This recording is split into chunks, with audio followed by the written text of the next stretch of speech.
Wrestling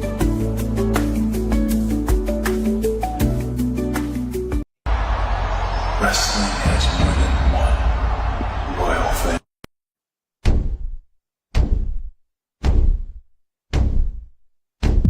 There are a lot of podcasts out there, but only one with this kind of energy. Welcome to EVP Show Recaps Prediction Sports. Let go, show recaps prediction sports In one podcast. Welcome to EVP Show Recaps Prediction Sports. Let go. What's going on, everybody? It's EVP from the EVP Show. I'm live with your SummerSlam Night 2 recap. I don't know why, though. I'm sounding like I was like, I don't know, I could hear myself speaking.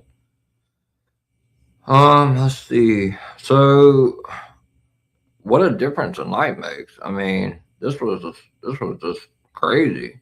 Triple H has definitely revealed that he can book a show without having ChatGPT do it for him.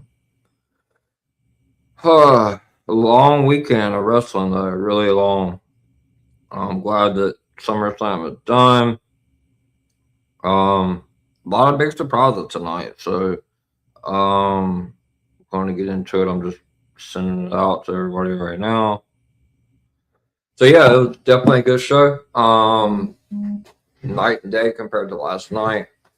What happens when you don't let ChatGPT book your show for you? Just not even close. I knew Chelsea was winning. I don't know why I didn't pick her. I didn't know it, like from a source know it, but I know her name was thrown out there. Somebody that it's really over. I don't know why I picked Charlotte. Could have went undefeated today, but that's my own fault. But it is what it is. 6-1 over 5-1 today, so definitely a lot better day on predictions. Lost one match. Well, I actually lost two because I picked Sammy, but I didn't know that. I knew Kevin was going to show up for something, but I didn't think it was going to be in a match. So, shout out to WWE media page for reposting the stream. What's going on, Kyle? What's up? What's up, man? No question. I thought Something Wrong was a better match and better show. It was. It was definitely the better. It was definitely the better match. It was not even close. That's what happened when you put two people in there. That's how the story goes back 14 or 15 years or however long it's been. They're gonna put on a better. They know each other up inside and out, so they're gonna put on a better match. Obviously, that's just the way it is. So. They started it off with just, I don't know. It's like Triple H just said, all right, well, this is the second major PLE that we've seen in a row, like big four PLE in a row where night one sucked and then night two was better. So I guess my only thing that I will say that I'm trying to pull up I'm looking up the match times. I mean, I know it's a better show, and obviously I'm not trying to like complain or anything like that. But so Cody Rhodes and CM Punk went, I think, 31 or 32 minutes last night. Roman Reigns and Seth Rollins went 34 minutes. So the Fatal 4-Way, which was not supposed to be a Fatal 4-Way, and I don't know. I'm glad they changed it. Told you guys Sammy wasn't winning another title, so I'm definitely glad. I'm rather see KO and Punk than Sammy, anyways. But that match was 9 minutes, which is, I guess is okay. Getting KO back into ring shape. Trick Williams and Baron Corbin was 8 minutes. I don't like that. I don't like that at all. Not for the U.S. title. Penta and Chad Gable lasted 12 minutes, which. I mean, not terrible, but I don't know. I think that's probably besides Roman and Seth, that's definitely your second, should have been your second best match on the card. I mean, it was good, but it didn't blow me away or anything like that. Dom and Danhausen went like 7 minutes, complete waste of time. I love Dom, but they're not having Danhausen lose. I mean, you heard Triple H. So all these people that are talking about LA Knight winning the Money in the Bank. So if you guys listen to the interview before we get started, and the ladies' ladder match went 14 minutes.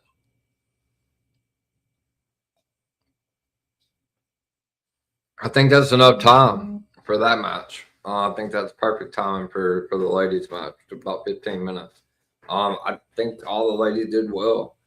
But you heard Triple H when I believe it was Kathy Kelly asked him on the post show people that made a standout to like move themselves up into the title picture or become something. He never brought up LA Knight's name. So I'm telling you guys are I don't know what to tell you, but that man's not winning Money in the Bank. I will be pissed if I spent $1,800 on Money in the Bank tickets for LA Knight to win the Money in the Bank. Like, that's fucking terrible. I will be severely pissed off if LA Knight wins Money in the Bank. So that's really my only gripe. I'm okay with Reigns. I know that Reigns and Rollins was gonna go 30 plus minutes. I mean,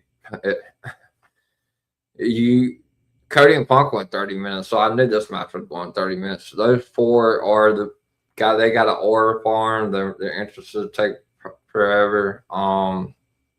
That's all four of them. But some of the other matches, like Trick Williams, in less than 10 minutes, I don't like that. But they did have. It seemed like, I don't know. For me, it did seem like the PLE went way faster than normal. But we got a lot of commercials, a lot of ads. That's never going to change under a TKO branded show. They definitely made the right decision, though. That's like I said. The only complaint I have is the match times. Truthfully, tonight, last night, I got a lot to complain about. Which I did. Me and Kyle did last night on the recap show with you guys. It was just a lot to complain about last night. I don't think anything about last night was great. It was reported this morning by PW Insider. It was Triple H changed the Cody Punk match to over Brock, and I don't know. It was maybe during the middle of the week or something like that, from what PW Insider reported, but I don't know. I don't think that was the right call. I'm okay with it, I guess, because you're putting Oba over, but we'll see what they do with him afterwards. I believe it's Bronson Reed that's coming up for the next feud for Oba Femi. Maybe he can maybe he gets into something with Brian Breaker. Maybe he has to go through the entire bloodline. I think that could be a good focal point. If Dwayne, which I still think we're getting Rock Roman, tonight was more about Roman Reigns finishing his stuff with the Shield.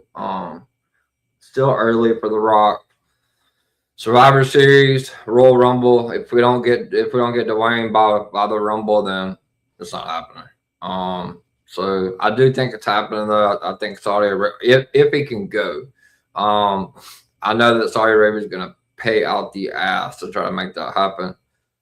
I don't think that's the match that needs to happen, though. Not for the title. I don't.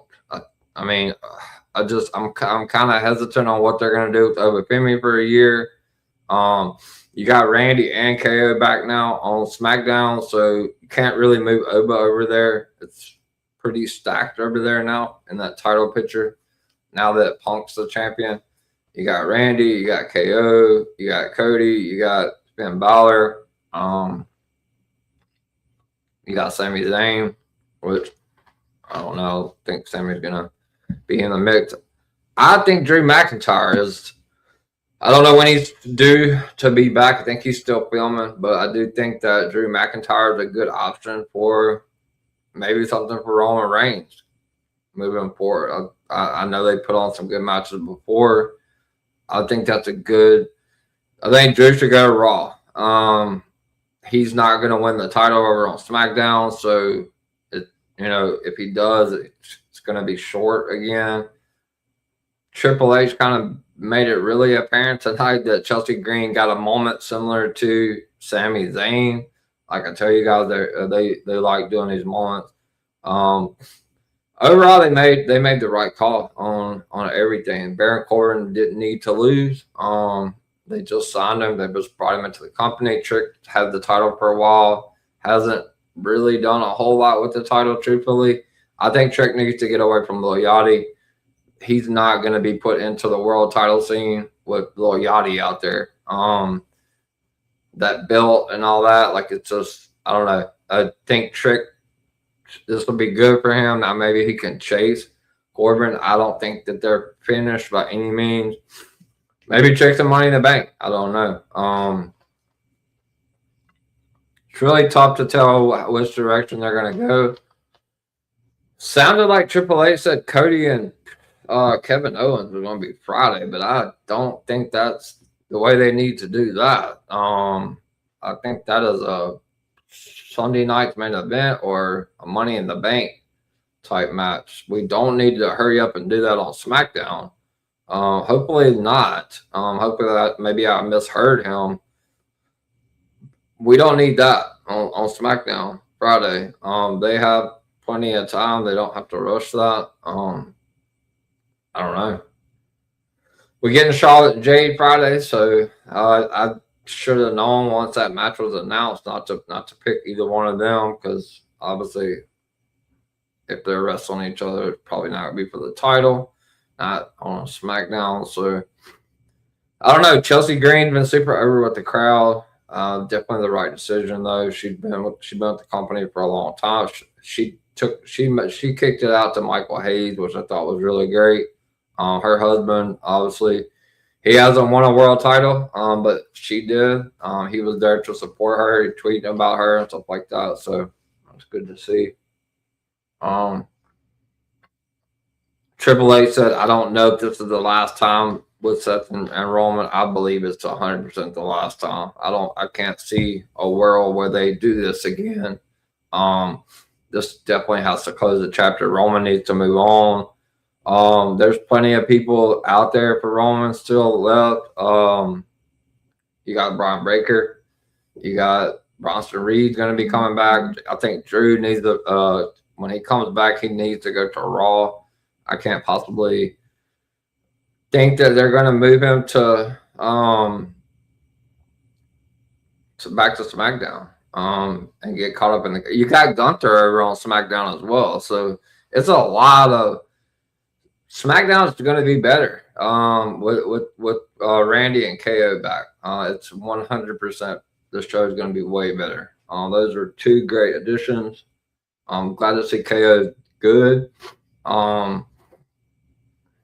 He's a babyface, it looks like. I mean, for what it seems like tonight. I like heel KO a little better, but it is what it is. I'm guessing he's going to be babyface against Punk. So, I don't know. We'll see. I'm hoping that it's not Friday, though. That would just suck. That's a PLE match. So, hopefully I misheard Triple H on that. Overall, the show was great. I gave night one a D. I would probably give this a B+. I don't rarely give a show an A. It's got to blow me away from top to bottom to get an A, but the B+ is really high. Definitely higher than what I gave WrestleMania night 2. I gave that like a B-, I think, or a B. Show's got to be top to bottom, and the Danhausen Dominic stuff just didn't do anything for me. That's the AAA Mega Champion. That's been the champion for almost, I don't know. He beat John Cena on his retirement tour, so I don't know. He's losing to Danhausen. So with all the good that Triple H did there, you got to still see that there's still some kinks. There's still some stuff that needs to be worked out. But I do believe Friday Night SmackDown is going to be a better show. Like I told you guys last night, got a lot of questions concerning today. Cody and Randy, I'm not really for it. I don't want to see it. I I don't think it's a. I didn't think. I'm not. I'm okay with having Randy cost him, but I don't think it's the right view for Cody Rhodes. Truthfully, um, he is not going to get cheered against Randy, and if they're not turning him, then why put him against somebody that's going to get cheered? That's stupid.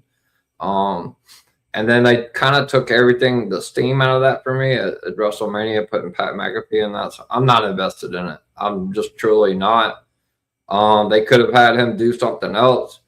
They could have had him go after Baron Corbin or put him in, even if it was for the U.S. title. I wouldn't have cared.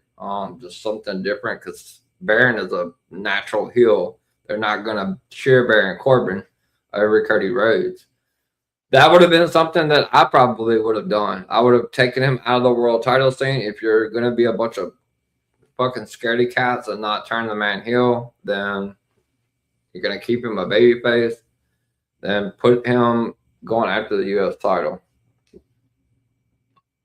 Or just keep him out of the title scene and don't have him going against Randy Orton. Have him face Sami Zayn. Have him face Finn Balor. Have him face Damian Priest. Have him face R-Truth. Have him face, I don't know. Have him face not Kevin Owens because he's going to get booed against him too. I don't know. I don't know what they're doing. They eventually are going to have to turn him. Like I said, I'm not really for the Cody Randy feud. I know it's going to happen. I'm sure they'll have maybe have a couple of matches out of it. That's probably your Sunday night's main event match, truthfully. It's in Cody's hometown. I can't see anything else. Main event in there. I think that's kind of a shoe-in. Maybe they do Punk KO there. I doubt it. I think that's probably Money in the Bank. We'll see, though. A lot of moving parts. Gunther still wants to be part of the Nick Aldis, obviously, he's back as your GM, but he's not. I don't think he's done permanently. Brock Lesnar, he's kind of out of the picture for a while. I don't think we see him again until a Rumble season or something like that, if he's going to wrestle again at Saudi Arabia. So overall, it's a good show. That B+. I think like I said, my only kicker is the match time. So there's a couple of matches that I wasn't invested in because they're too short, but. So let's go over the matches that we're going to see, that we're going to talk about. Obviously, the main event was the Roman Reigns defending the title against Seth Rollins. Long-lasting rivalry, obviously Shield stuff. I never was a big Shield fan, but I was a Dean Ambrose fan. So they kind of did some stuff tonight that, I don't know. He apparently was there, so that was interesting. But I knew they wasn't putting him on the camera because obviously he's in AEW. He's with AEW, so maybe he comes back one day for Hall of Fame with this Shield. I don't know. I think it'd be a good idea, but that's up to him. We had 3 title changes tonight. There wasn't much of a title change stuff last night, so we got the title changes tonight. Normally, the title changes are going to happen at WrestleMania and SummerSlam. Intercontinental Championship, Penta versus Chad Gable. I thought it was good. We'll talk about it, but I don't think it had enough time. United States Championship, Trick Williams defending against Baron Corbin was under 10 minutes. Definitely not okay with that. And then obviously the Undisputed WWE Championship #1 contender match. I'm fine with them surprising and swerving and adding Gunther and KO, but the match went 8 minutes, so kind of underwhelming there. Human Money's on a pole. Didn't care much for that at all. Truthfully, the interim WWE Women's Championship 5-way ladder match. I did care about that. This match, I think it was good. I think all the ladies did great. It went about 13 or 14 minutes. So I'm not going to talk much about the pre-show. Obviously, I didn't pay that much attention to the pre-show. I was up and on looking at baseball and stuff like that because all I did was show everything that happened yesterday. So we'll go ahead and Darius Rucker. If you guys big fans of Darius Rucker, he sing the national anthem tonight. So they had Justin Jefferson on a lot from the Vikings. So it's good to see him. Football season right around the corner. Oh man, we're on to NXT Heatwave next. That is going to be our next PLE, August the 30th, and I believe there's a AAA the same day, or maybe the next day, something like that. So, the next WWE live event or PLE type event will be September 6th, I believe, in Atlanta, Georgia. It'll be Sunday night. Sunday night's main event. So, I wouldn't really expect a whole lot there from that, but the next big show will be in October. In New Orleans, which is Money in the Bank. So I'm definitely looking forward to that. Got to pick out 3 or 4 different people, 3 or 4 different other meet and greets. See who all is going to be there. Looking forward to that. Taking pictures with them and stuff like that. So I'm definitely going to handpick who I want to do the meet and greets with and stuff like that. So there's going to be so many to choose from. It looks like Brie Bella is seriously hurt, so I think any plans of AJ Lee that was supposed to come back, I don't know if that's happening now because it doesn't look like they're going to have Brie Bella anytime soon. So let's go ahead. So Darius Rucker sung the Star Spangled Banner. So the pre-show come to a close. So we're going to kick it off. We get a video package looking at both night 1 and night 2 of WWE SummerSlam. Michael Cole and Wade Barrett is on commentary. Shout out to DW Media page for reposting the stream. I'm sure everybody is gassed out from all the 12 hours, 2 days. So Finn Balor makes his way out to the ring. I thought this was just going to be Finn versus Sammy one-on-one. Sammy did an interesting interview during the pre-show talking about Punk, some of the stuff Punk said. So I really thought Sammy would win if it was one-on-one. So it made sense. They don't want to put Sammy back in a world title match because he's not going to win. So it definitely made sense to add Gunther. I don't know why Gunther was in there. He just wrestled last night. The people in the Discord chat was like, oh, God, they're adding somebody else. It's Cody. And I said, it's not fucking Cody. They're not going to throw him back into the world title scene right now. They see all this stuff, but he's not going back in the world title scene right now. And I don't think he should.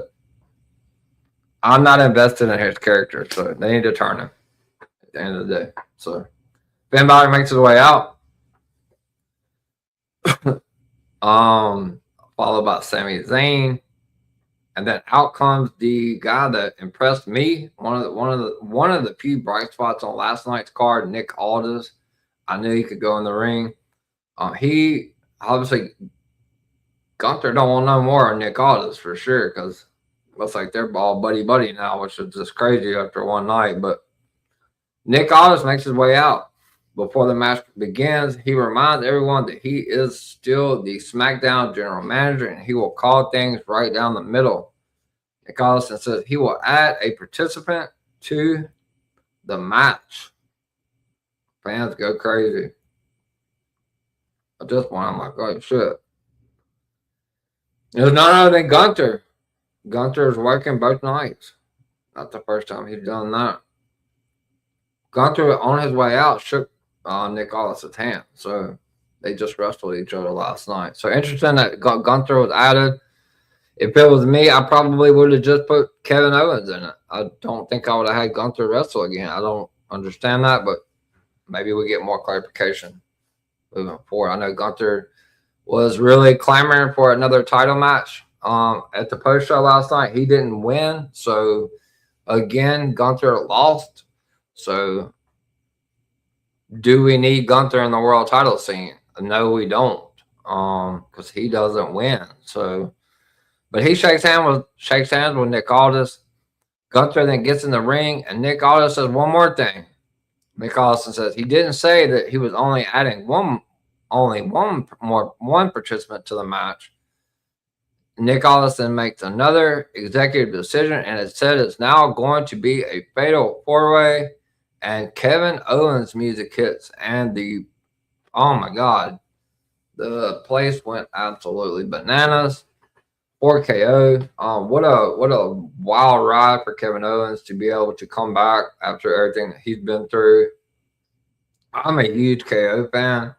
I like him better as a heel though, not a baby face, but I'll take whatever I can get as long as he's back on WWE television. He is a bright spot for Friday Night SmackDown at the end of the day. And he looked great. He looked good out there. So but the crowd, the roof, I mean, just it was fantastic. What a shocker. Definitely WWE loves to do those big shock moments and returns, and the Randy RKO got a big pop, but it was nothing compared to Kevin Owens returning tonight. So this is Fatal 4-Way.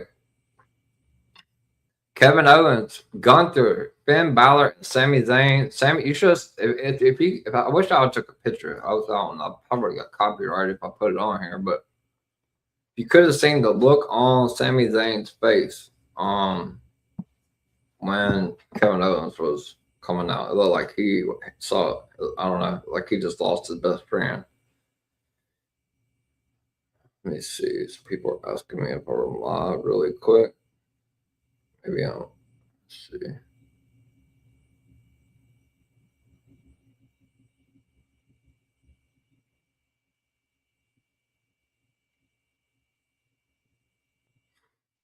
Chelsea Green, she got the ESPN Moment of the Night championship for night 2. Love that for Chelsea. I know a lot of people don't like her, but I don't know why I didn't fucking pick her. I knew it. I fucking knew it. I knew it. Definitely the right decision though. But let's talk about the Fatal 4-Way. This match was short. It was less than 10 minutes, which I guess it makes sense. I guess was getting KO back into the swing of things. So this is for I don't know. I thought Triple H said Friday, but God, I hope not. We do not need to rush Kevin Owens and CM Punk. Don't do that, Triple H. Like, let's pump the brakes. You got Sunday Night Main Event coming up in September. You got Money in the Bank. KO doesn't need to face CM Punk Friday. So let's not throw all of our eggs away right away when he's just getting back on TV. Let's definitely not do that. So the match starts off with Kevin going after Gunther and Finn. Sami is watching in astonishment. He watches Kevin hit an Irish whip and a clothesline to Gunther, followed by cannonballs to Finn and Gunther. They then go to the floor for Sami. Sami and Kevin are left in the ring, and they reminisce and they give each other hugs. So it's good to see that. But then after they give each other hugs, obviously they know what was at stake. So they begin to throw forearms and punches with each other. They have a history similar to Roman and Seth. So they go back a long ways. Kevin then hits a clothesline in the back senton. Kevin punches Finn off the apron and he sends Gunther to the floor. Kevin Owens then goes up top and he hits another swanton bomb off the top rope, which if he's able to do that, you know he is 100% completely back. Kevin then goes up top and he sets up for a swanton on Gunther and he hits it. And then he goes to hit a stunner on Gunther, but Gunther avoids the stunner and he applies a sleeper hold on KO. Sami Zayn then stops Gunther's sleeper, but he cannot get Gunther up for a Blue Thunder bomb. Gunther then kicks Kevin, and he hits several knees to Sami, followed by a big chop. Finn Balor then hits several punches and chops to Gunther, but Gunther hits a knee, and Finn escapes a slam for a GTR, and he gets a near fall. Finn then hits a chop in the corner. Gunther blocks an Irish whip and chops Finn Balor. Finn then hits a sling blade on Gunther and Sami Zayn. Finn then hits a drop kick to Sami and he collides into Gunther, but then Finn goes up to the top rope and he goes for his finisher, the coup de grace up the top rope. When Gunther moves on, it looks like he caught one on, but he didn't catch it fully. Didn't really care for that too much. Gunther then hits a drop kick and a power bomb for only a count of 2. Gunther then applies a Boston Crab. Kevin Owens breaks that up. Kevin Owens then hits several kicks in the corner. Gunther then hits a boot to Kevin, but Kevin hits a clothesline. Finn Balor then kicks Kevin on the turnbuckles. Oh, what's going on, brother? Main event, Nate. What's good, brother? How's it going, man? It's been a while. Hope you're good. Kevin had several kicks in the corner. Gunther then hits a big boot to Kevin, but Kevin delivers a clothesline. Finn then kicks Kevin on the turnbuckles, and Finn sets up for a superplex. Kevin then hits a super fisherman buster, whatever that's called. Yeah, it's a tongue twister there. Sami then sends Kevin to the floor and gets a near fall on Finn Balor. Sami then has Finn on the turnbuckles, but Finn sends Sami to the mat. Kevin then pushes Finn Balor off the turnbuckles and to the floor. Kevin then goes for another swanton, but Sami gets his knees up. The referee then holds Sami back to check on Kevin. Sami then sets up for a Luba kick, but Gunther puts Sami in a sleeper hold. Finn Balor then goes up top rope. Again, it hits the coup de grace to break up the hold and gets a near fall. Again, it didn't look like Finn Balor got full effect on that coup de grace from the top rope. So there were some choppy spots in this match for sure. And like I said, I'm not a fan of the match going 8 to 9 minutes. Just 1 second, guys. Sorry.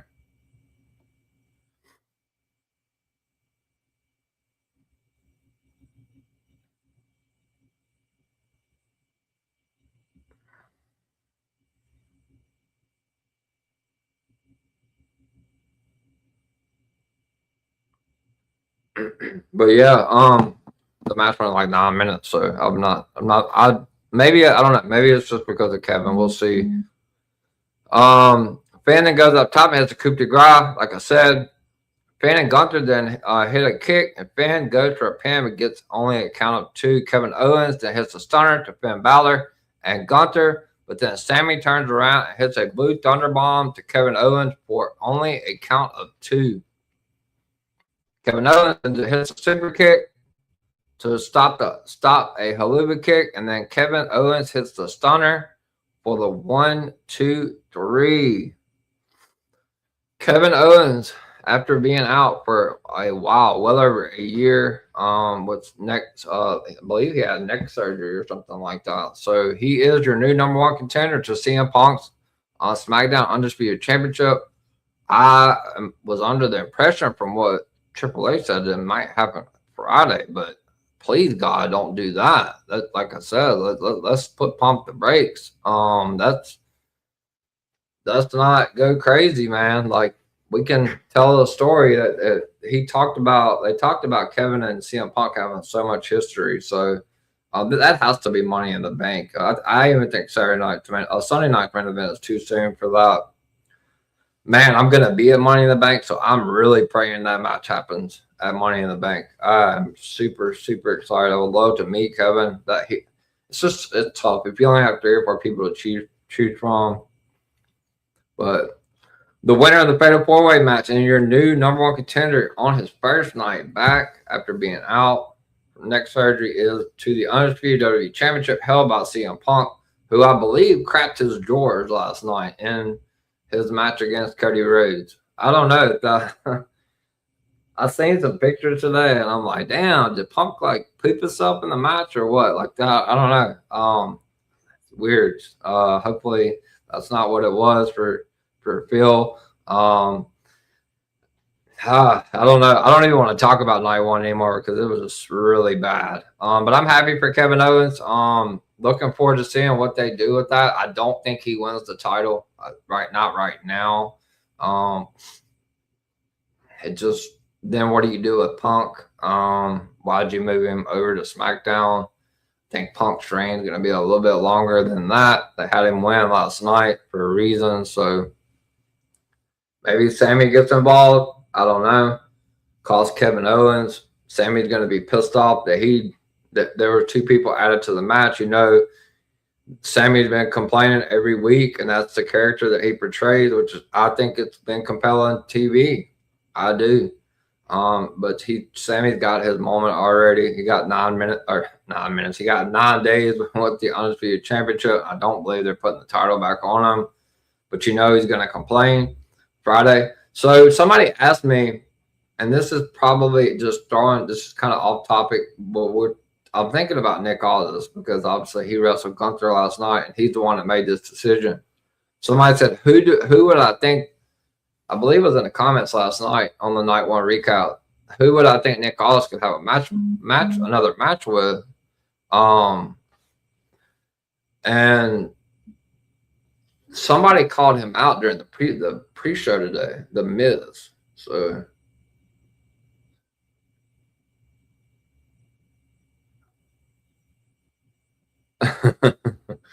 yeah, 100%. So The Miz was talking shit about Nick Aldis. I mean, do I really care to see that match? No, but I don't think it's the last time we see Nick Aldis. So back to Kevin Owens. After the match, the referee raises Kevin's hand. Kevin then stands on the middle ropes and celebrates his win. What a moment for at Fight Owens Fight on Twitter. If you want to try to follow him on Twitter. So what did you guys think about that? Really big shocker. I knew that he was coming back to SummerSlam, but I definitely did not know he was going to be in that match. He is the new #1 contender. I really am hoping for a CM Punk Kevin Owens match at Money in the Bank, since I'm going to be there. Triple H do not make this match before, because I'm going to tell you guys, I do believe that Cody Rhodes is going to be in Money in the Bank. Unfortunately, for you Cody haters, I think he is going to be in Money in the Bank. I do. I'm hoping for it, man. At the end of the day, I'm a Cody fan, so Roman's going to defend there, probably LA Knight or Solo. So I'm looking forward to it. I want to see everybody. I'm going to do my best to try to meet Cody. That's going to be my #1 goal for sure. So now that Gunther got his match tonight, can we count out any further hate between him and Aldis? Yeah. I kind of debated on whether they would have another rematch, but I can't see it now. Now that Nick Aldis, there's just no way that Gunther's going to go back to Nick Aldis and be like, oh, you know, you screwed me over, I mean, he gave him his opportunity. I believe it's going to be, maybe it's Sami Zayn and Nick Aldis. Maybe that is, I would be okay to see that. Sami Zayn can have a good match with anyone. But Kevin Owens is your winner. Definitely biggest swerve of the night. It was the big surprise that I posted in the obviously I didn't talk about it, but it is after August 1st, but the Discord news channel, I did post that in there that Kevin was going to be back. Obviously, I had no idea it was going to be in a match, and definitely not being a #1 contender. But what did you guys think about that? But yes, to answer your question, Kingpin, at the end of the day, they got to be done. It's got to be done between Gunther and Aldis. He gave him his Gunther can't say anything now about challenging for the title, because he talked a lot of hardcore stuff on that post show last night, and then he could not get the job done again.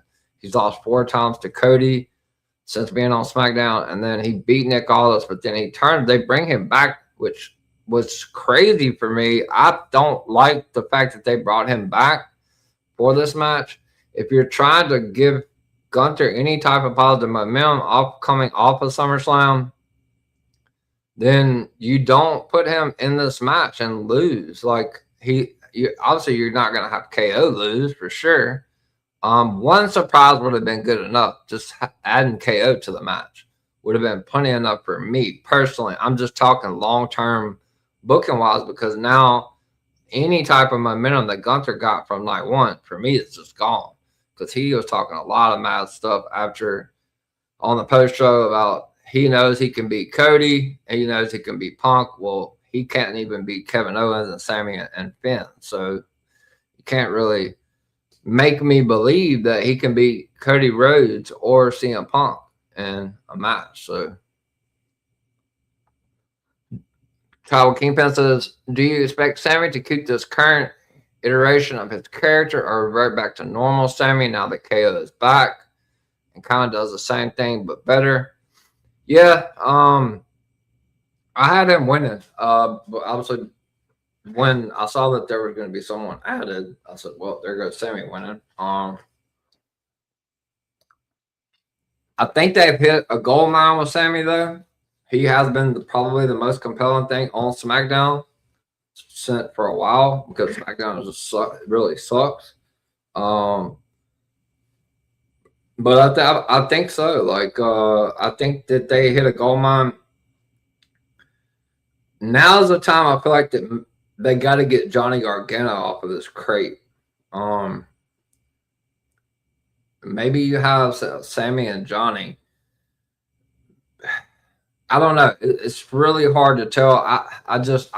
It's weird that they brought KO back as a baby face. Like I wanted him as a heel so bad. I would have rather seen KO as a heel because then you could have had maybe started some sort of faction with KO, Sammy, and Johnny Gargano with Candice LeRae. But now with Sammy, he's gonna still claim that he's the last real good guy. He's going to go to Nick Aldis Friday. We know he is, and say that he was screwed.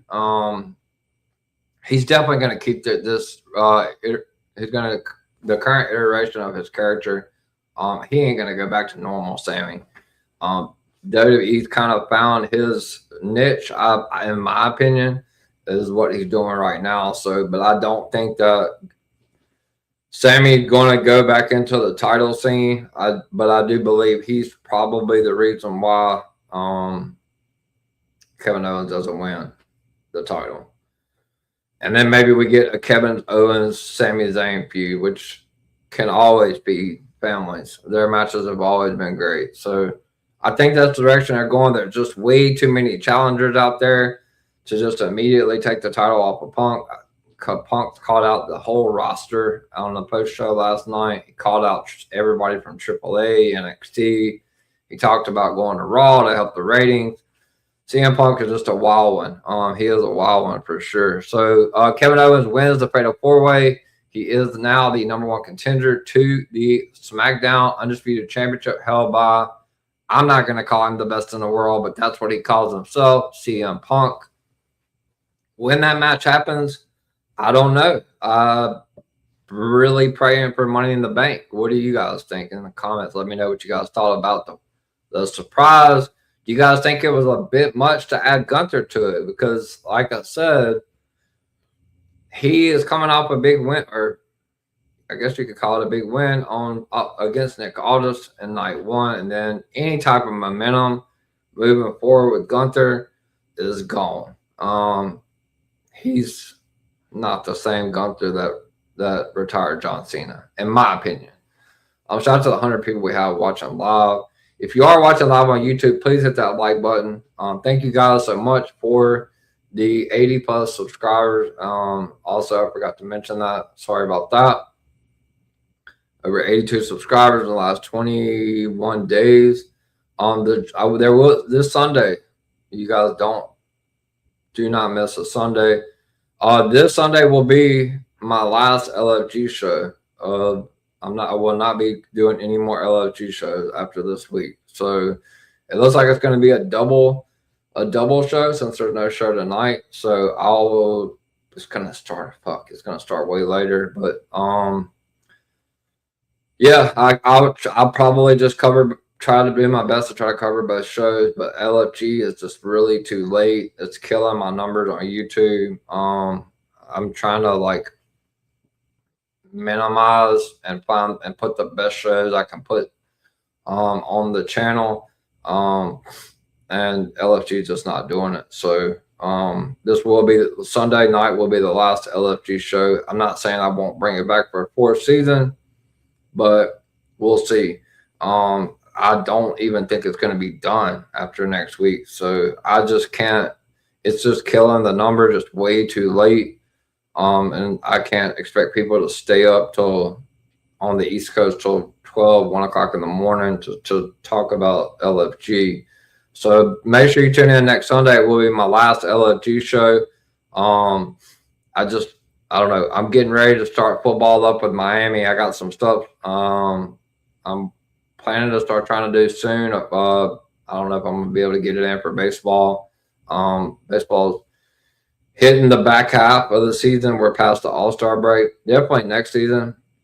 Maybe doing a stream every morning talking about the best people that's going to hit home runs and stuff like that, because that's what I've been doing. I've been popping them the home runs. So, but Sunday night scoops at 6 p.m. Make sure you guys are there.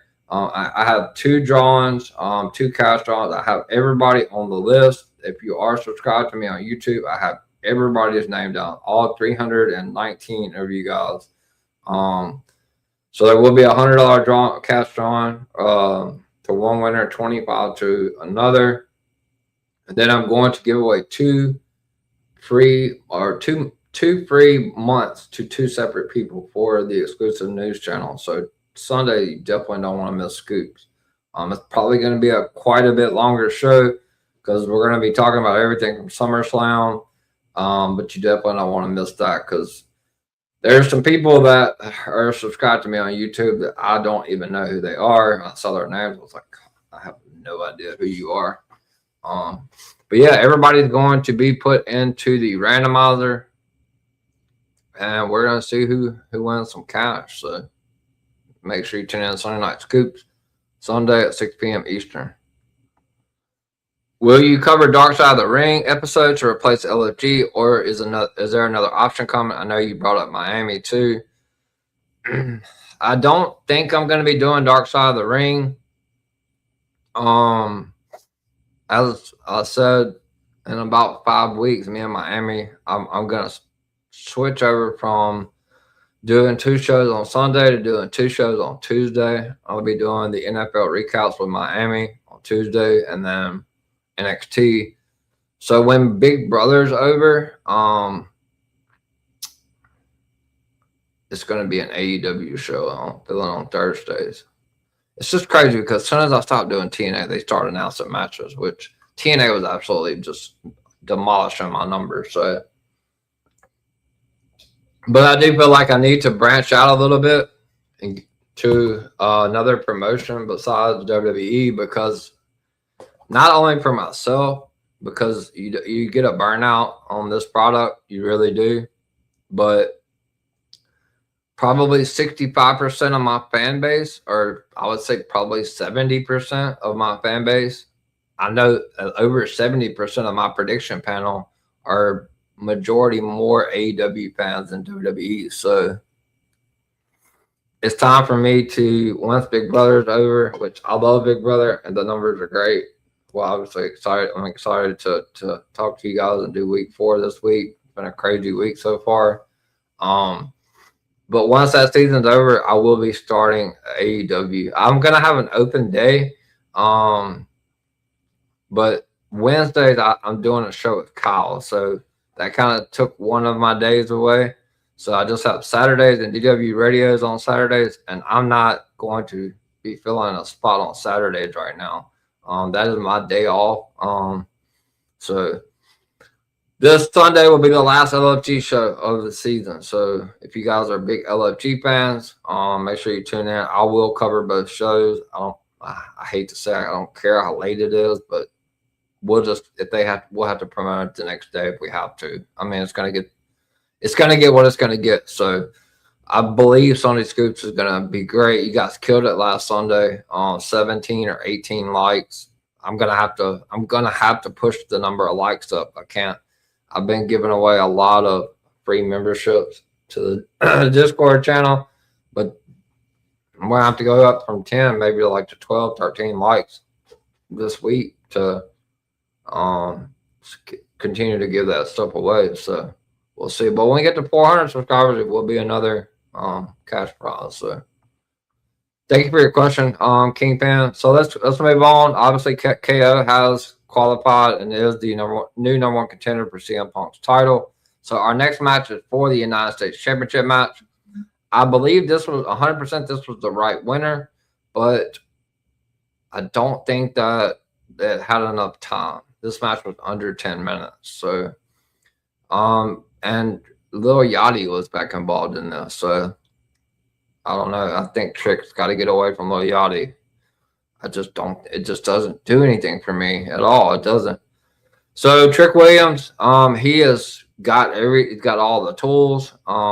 Definitely a future world champion. I don't think it's going to happen before 2027, but he's definitely he's one of the future cornerstones in the WWE. But they need to break him away from Lil Yachty. So he's defending against he just came back to the company. He's not new, but Baron Corbin. Baron Corbin looks way different. Or he doesn't look different, but his attitude, the way he talks, his promos, definitely a different Baron Corbin. Definitely didn't want to have Baron Corbin coming into the company and losing. So for me, it was definitely the right decision to have Trick drop the title. His reign has been consistent of Carmelo Hayes and Ricky Saints. He has been in that vortex for a while. So I don't know. Let's hit this show felt like a reset button to me, truthfully. Cody's not in the title picture anymore. I knew that Seth Rollins had a better chance of getting struck by lightning than Seth winning the title. But it does feel like we got a reset. We got a Chelsea Green win and Baron Corbin, Chad Gable. So it does definitely feel like we hit the reset button. Penta's going to be fine. I've gotten a lot of DMs about, I'm worried about Penta. He's going to be fine. He can go in Money in the Bank. He can obviously go to AAA. Maybe the Lucha Brothers. The tag division needs a lot of help. So I believe we're going to see at least Big Cass Monday, possibly Enzo as well. So that's going to be a good surprise. Tatum Paxley's on her way to Raw too. So I don't know if that's going to be Monday. It could. So we'll see. So Trick Williams defending the United States Championship against Baron Corbin. Let me know in the comments what you guys thought of the match. I'm going over it.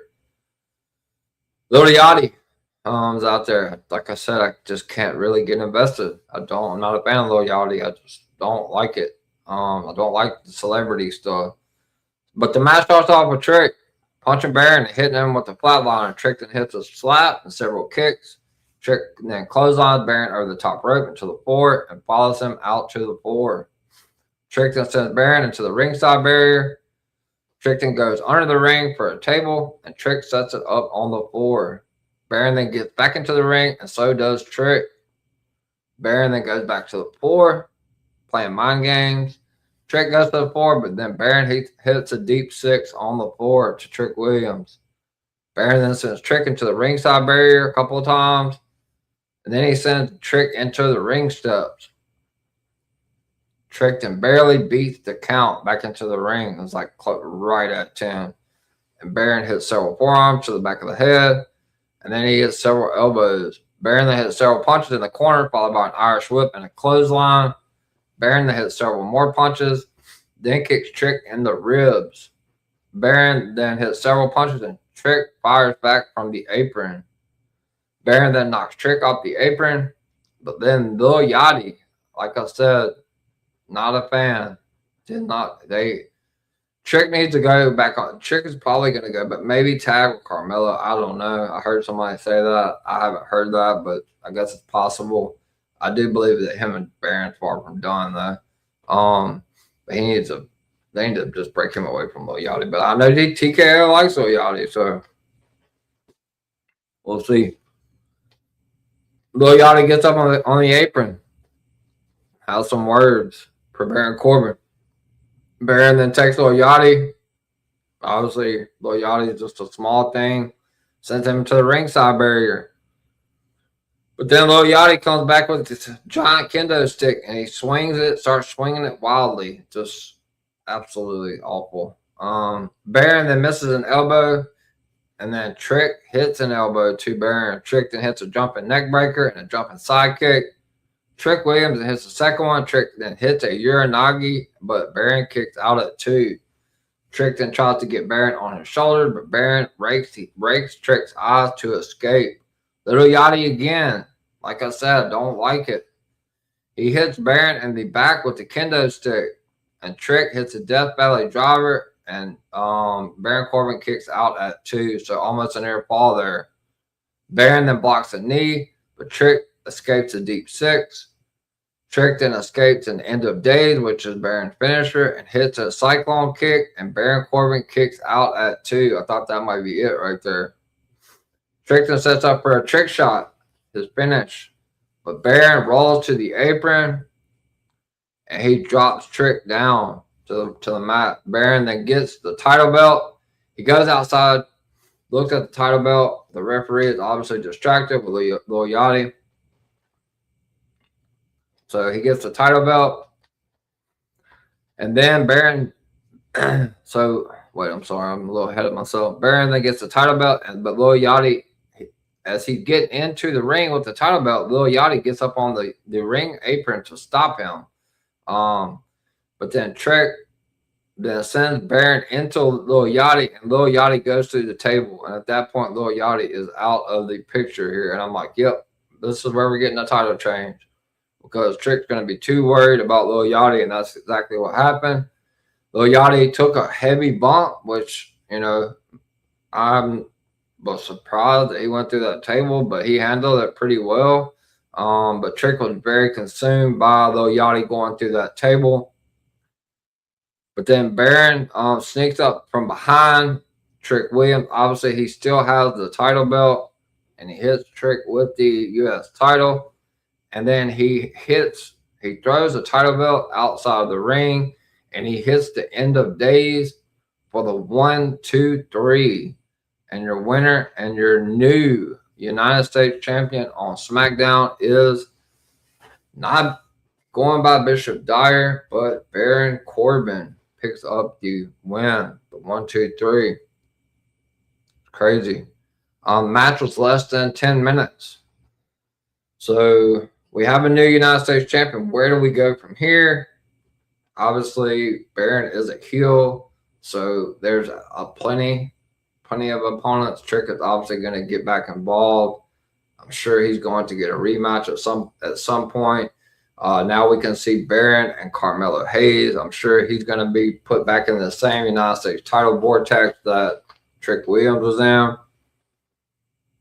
Maybe we get Trick and Ricky Saints. I don't know. Ricky's a heel. I don't know. I'm trying to think of some opponents. Maybe Ilya Dragunov comes back. It doesn't look like they have anything for him right now, but I think now would be a good time to bring him back to SmackDown. That would be a good opponent for Baron. Obviously, ultimately, at the end of the day, I think Baron maybe has a small, maybe a month or 2 title reign, something like that. And ultimately, they're going to put the title right back on Trick. So Trick's not ready for the World Championship yet, in my opinion, and I don't think he is in WWE's eyes. They may have him in Money in the Bank. They have had him in Elimination Chamber. He has been in some big caliber matches, but I don't think they're going to have him going for the world title yet. I know him and Punk had a couple of backstage segments, and they may do it, but Punk has a long list of people to go through, and I don't think Trick is at the top of that list, truthfully. I would put him somewhere down close towards the bottom of that list, and I don't know if CM Punk makes it all the way through his list that he has, truthfully. I don't. So, but Baron Corbin wasn't a shock to me. Was a shock to a lot of the IWC. I saw a lot of hate comments on the internet, but you're going to see that. You can't make the entire internet wrestling community happy. It doesn't matter what decision WWE makes. There's going to be one half of the fan base that doesn't agree with it, but it was 100% the right call. Baron needed to win the title. I think Trick needs to go on the chase, and maybe shed Lil Yachty. That's just my opinion. I'm just not a fan of him and Lil Yachty together. You guys let me know what you guys think. in the comments. But yeah, we'll see what happens for Baron Corbin. Was on the post show. He said he was going to rip all the fur off of that United States title and bring that United States title back to its original form. So we can have it looking like it needs to look. So I don't think that we're done with Baron and Trick, but I don't think they immediately need to go right back to it. Maybe have Trick go on the chase for a little while. But I do believe he needs to shed Lil Yachty. But will he? I don't know, because I've heard that TKO really loves Lil Yachty. But that was a 9-minute match. So I don't think that was great. I think they needed a little bit more time. But it was kind of like that last night. When you have your main events go over 30 minutes, the other matches are just not going to get as much time. So it's just kind of what it is. It's just what we do. That's what Triple H said. He said that probably 15 times at the presser last night. So it's what we do. It's his new saying. So we're going to move on to the third match of the night, and one of my favorite matches of the night. I'm sure I will be talking about this match a lot with Kyle and Anthony. This coming up Wednesday at 8 p.m. Eastern on Queens of WWE, episode number 8. I will be streaming it live to my YouTube channel as well as my X page and DWE Television X and Twitch as well. So make sure you guys are locked in for that Wednesday. That will be the only show I'm doing. I'm looking forward to the next couple of weeks. Got a little bit lighter schedule, so it's gonna be a little bit more little longer content probably. But I'm looking forward to it. A little lighter week this week and next week. So looking forward to that. So Jade Cargill comes out first by herself. Strange. No, the baddies were not with her. We do see the baddie later on, though. Then we get Tiffany Stratton, the Women's United States Champion in her hometown, home state of Minnesota. I'm gonna tell you guys, and you guys may be Tiffany Stratton fans, but I'm just not with it. I think they need to turn her heel. Babyface Tiffany Stratton just does nothing for me. And she got a hometown pop, but it wasn't like out of this world. I don't know. Hopefully we can get some good title matches. Maybe JC Jane is up next for a title match. She did call out Tiffany. There's Blake Monroe still, which we haven't seen on WWE television besides Vignette. So there's a lot they can do with Tiffany. But she definitely didn't win the match. Chelsea Green. She got the loudest pop of the night in this match. I mean, Charlotte got a pretty good pop as well, but Chelsea got a really good pop. Lash Legend, which is Trick Williams' wife, obviously. You guys living under a rock. She was good in the match, but the fans just acted like they had no idea who she was. And I can tell you this for 100% fact. WWE goes a lot based off the crowd reactions, not the internet reactions. They're going off what the crowd's saying. I mean, they talked about that. If you guys pay attention to Unreal, they talk about that a lot in there. So,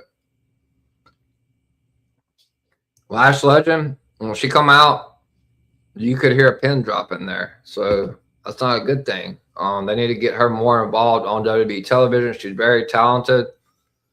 Very powerful, strong. She could, have some good matches with Rhea Ripley, Charlotte Flair. Her and Jake. Oh, I don't know about Jade. Jade's just really bad. I hate to say it, guys. I don't know what. Jade was okay in this ladder match, but man, I'm worried about Jade Cargill. But she doesn't really need wrestling anyway. So it's not really that big of a deal, but I don't think she needs a title. They do not need to put a title back on Jade Cargill. I think that they were waiting on Bianca to get back, and she's not coming back right now. So that was definitely the right decision. Charlotte Flair, she had some pink extensions in her hair, obviously, which was a shout out to her bestie. Bestie Lexi, Alexa Bliss. Doesn't look like they're ready to pull the trigger on splitting those two up yet. I don't think that probably happens until closer to the end of the year, truthfully. Maybe when Charlotte has the title, when it gets done with this Jade Cargill feud. So I don't know why I picked Charlotte, because she had a match with she's having a match with Jade Cargill Friday. So that was super stupid for me to pick her. But it's just for the interim WWE Championship. But they did announce that it would officially go into the record books as an official WWE Women's Championship win. So I'm super happy for the outcome. A lot of, me and Collar was not happy. I'm sure we're gonna have some back and forth banter on that. I told him, we talked several times before night 1 and night 2, and I told him today, I know specifically before the kickoff show, I was like, bro, don't be surprised if Chelsea Green wins, because I still think they probably have somebody else beat Chelsea before Rhea gets back. I don't think Chelsea's going to have the title that long. I truthfully don't. And I don't think Rhea Ripley is going to be the one to take the title off of her. I don't know who's going to beat her, but somebody else is going to beat her, and then when Rhea gets back, she's going to take the title from that whoever beats. I can't see them putting Rhea, unless they're changing Rhea's character, and I don't think they're going to do that. So, but we have the Fatal 5-Way. It's a ladder match. I think it was good all the way around. I think all the ladies did fantastic. It went close to 15 minutes. It's not overstaying its welcome, and plenty enough time. So a lot of spots where I thought there was a spot where Jade was going to win. They did a really good job. Their storytelling in the match was phenomenal. There was a time I thought Lash was going to win, but Lash set the ladder up way too far away from the title. So I was like, you're too far away. There was a time I thought Tiffany Stratton, I was like, oh God, they're going to give it to the hometown girl. We're getting double tippy time. But they definitely didn't do that. Thankfully, we have enough tippy time as it is. So let's not double tippy time it. There was one instance where I thought Charlotte Flair was about to win. She had her hand on the belt, but obviously I'll talk about that when we get to the match. And then, like I said, Chelsea Green, she had an opportunity earlier on in the match to win, and that's when we saw the baddies come out. So, but let's get the match. Let's talk about the match. Let me know in the comments what you guys thought about this Fatal 5-Way and Chelsea Green winning. I know it's a very happy reaction online. So the match on top with Jade Charlotte Flair and Jade start on the floor. Like, they don't even get into the ring, which I knew is, God, I'm so stupid for picking Charlotte. I knew she wasn't going to have an interim reign. I don't know what the hell I was thinking. I knew these two ladies were going to cancel each other out. They started attacking each other on the floor. Let's see the comment. Hold on. Tribal Kingpin. Do I think Blake could dethrone Chelsea? She could. She could if they put her on TV. I mean, we got to get her on TV. Got to get her away from these backstage stuff. And, I do believe that Blake's going to go after Tiffany, though, truthfully.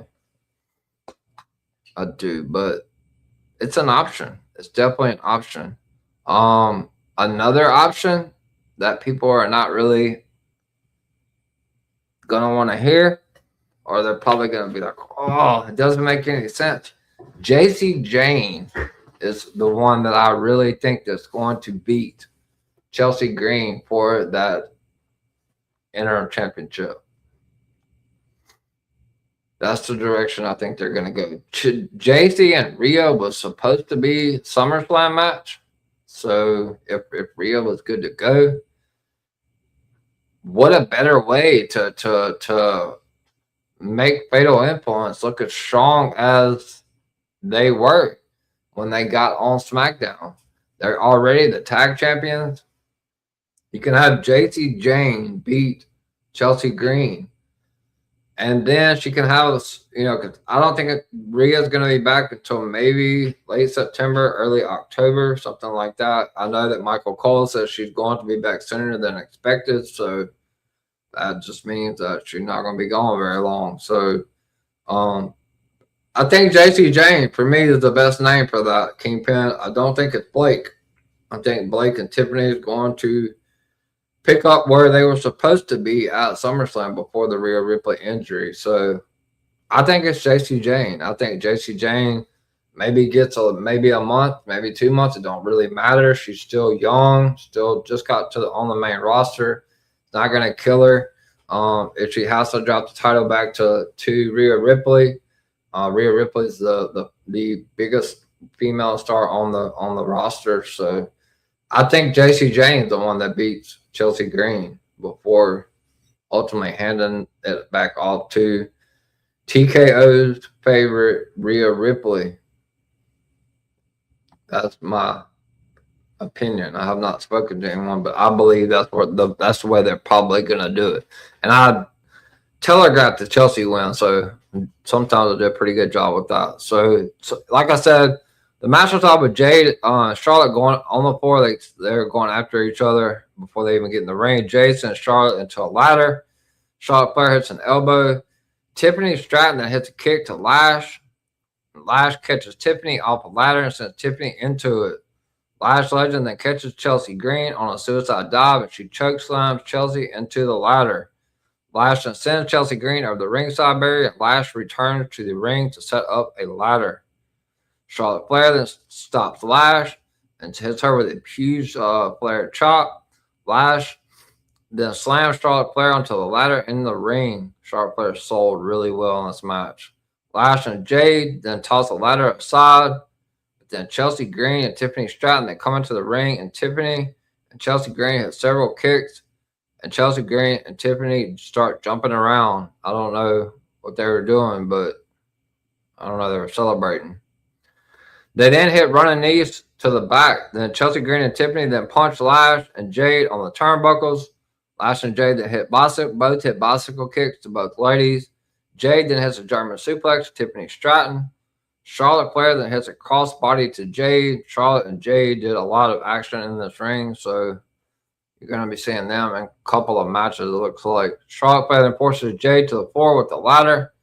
Lash Legend then gets Charlotte Flair up, and she press slams Charlotte Flair face first to the mat. Jade Cargill is a incredibly strong, athletic, but her selling is what I feel like she struggles with. So yeah. Where was I? So then Charlotte Flair forces Jade to the floor with the ladder. Lash then gets Charlotte Flair up and press slams her, like I said, to the mat. Charlotte Flair then has set up a ladder in the corner. Lash then sets up a ladder herself, and Tiffany hits a code breaker. Tiffany and Charlotte Flair then go face to face, and Tiffany has a forearm, and Charlotte Flair fires back. We saw that at last WrestleMania, Charlotte and Tiffany. So rematch. Tiffany Stratton went over against Charlotte. They then go back and forth and some kicks. Charlotte Flair then blocks a wheelbarrow and sends Tiffany face first into the ladder. But then Chelsea Green then hits a missile drop kick to Charlotte Flair. Tiffany back on her feet. She hits a flapjack on the ladder. Chelsea Green then climbs the ladder, but Jade Cargill stops her and hits Jaded on the ladder in the turnbuckles. That was a devastating move. That was definitely a good move by Jade. Jade then climbs the ladder. But Tiffany Stratton then climbs up and stops Jade. And Jade hits an elbow, and she goes for a choke slam. But Tiffany hits some sort of like a reverse choke slam or something. I don't know. It's a weird looking move. Tiffany then starts to climb up the ladder, and Charlotte Flair tries to stop her. So they are on the top of the ladder. Charlotte Flair and Tiffany are, and Charlotte kicks Tiffany off of the ladder. There was a lot of big falls. The ladies took a lot of big falls in this match off that ladder. Charlotte Flair then moves into a ladder held by Lash. Tiffany then sent back in the ring. She sends Lash into the ladder, and she gets on the ladder, but Lash from the turnbuckles blocks a Hurricane Rana. Oh my gosh, my phone. Oh, I hate when it does this. So frustrating. People wouldn't be messaging me 150,000 times during the PLE. Sorry, guys. It's frustrating. I need to get a new phone. I don't care about Nikki Bella's interview with WWE Radio. No interest in that. All right. Where are we? I'm getting back to my notes. I apologize, guys. All right.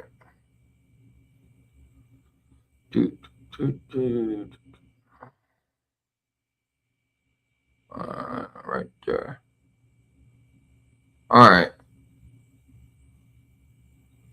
All right. So Tiffany climbs. Charlotte tries to stop her there on the top of the ladder. Flair kicks Tiffany off the ladder. Flair moves into a ladder held by Lash. Tiffany sends Lash into the ladder. She gets on the ladder, but Lash from the turnbuckles blocks her Hurricane Rana.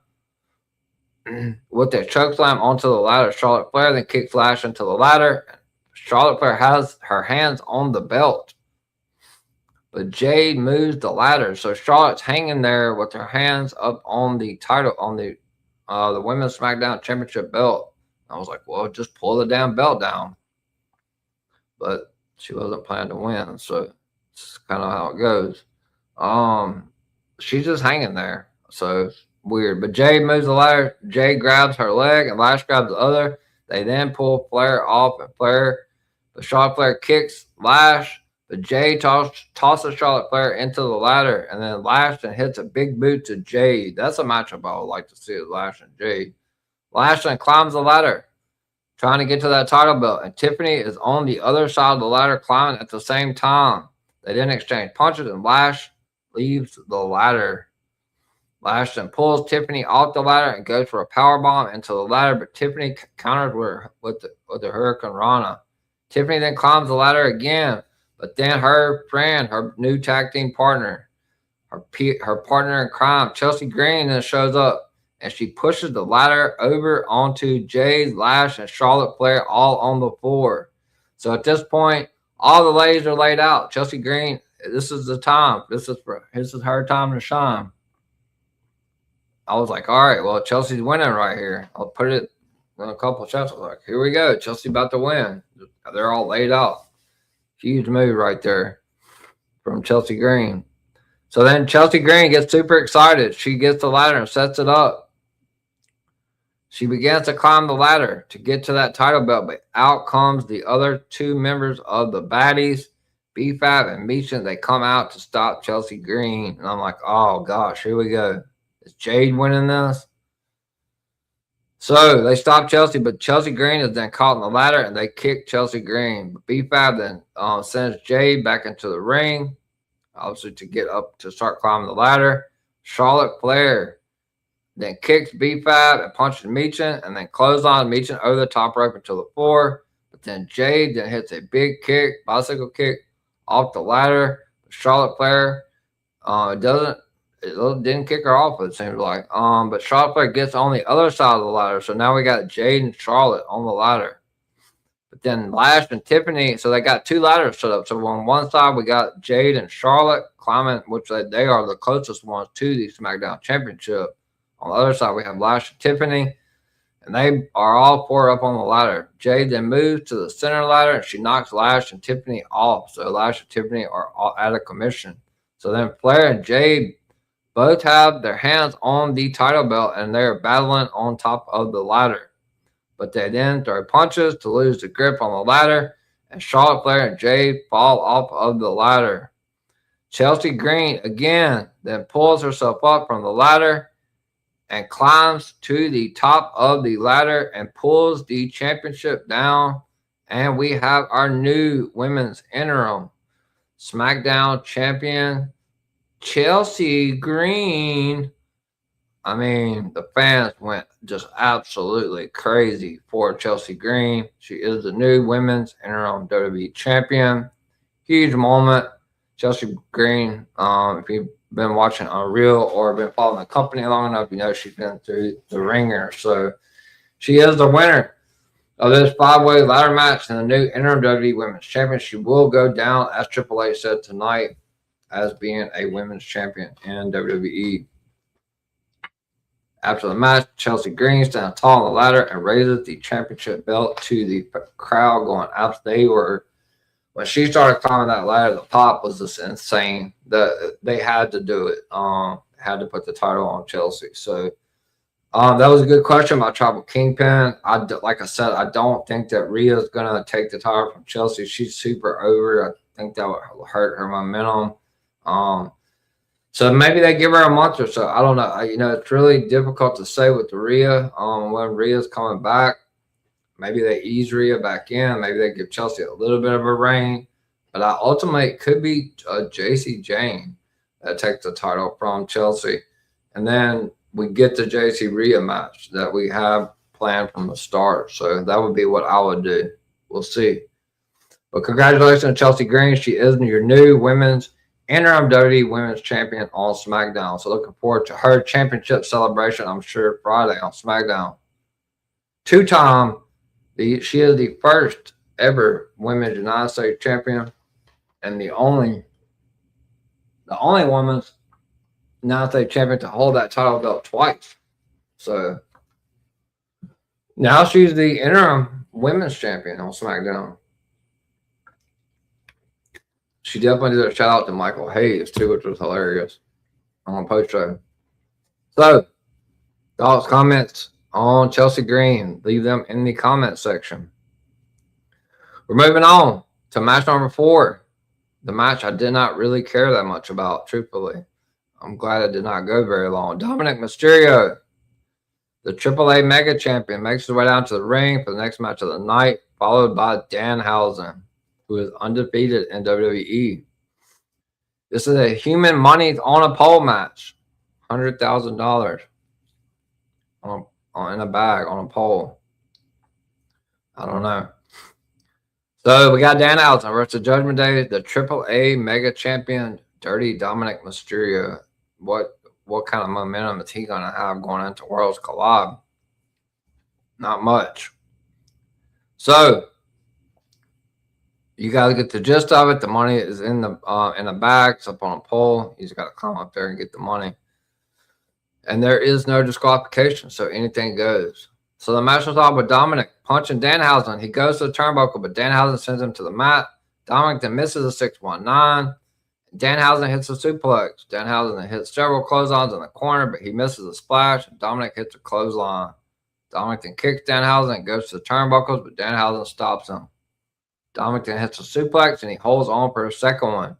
Dominic then goes for the third amigo. 3 amigos. Shout out to Eddie Guerrero.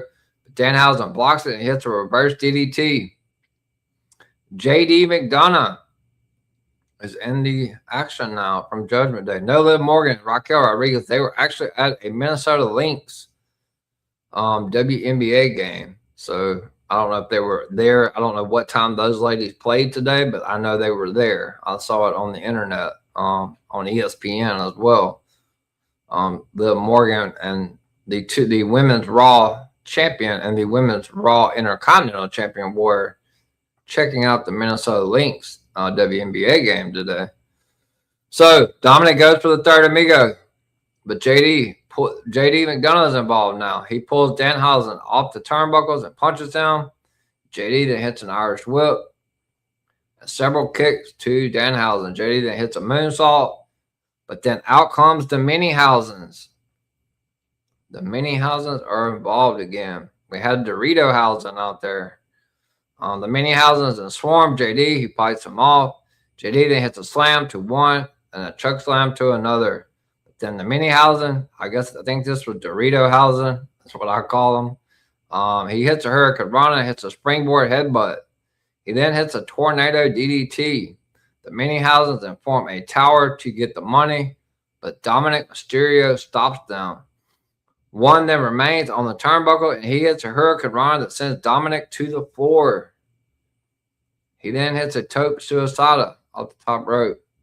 Danhausen then gets to the turnbuckle. He's going up for the human monies, but JD McDonough is there to stop him. He hits a headbutt to stop him. JD then sends Danhausen to the floor, and JD sends more of the Mini-Hausens into the ringside barrier.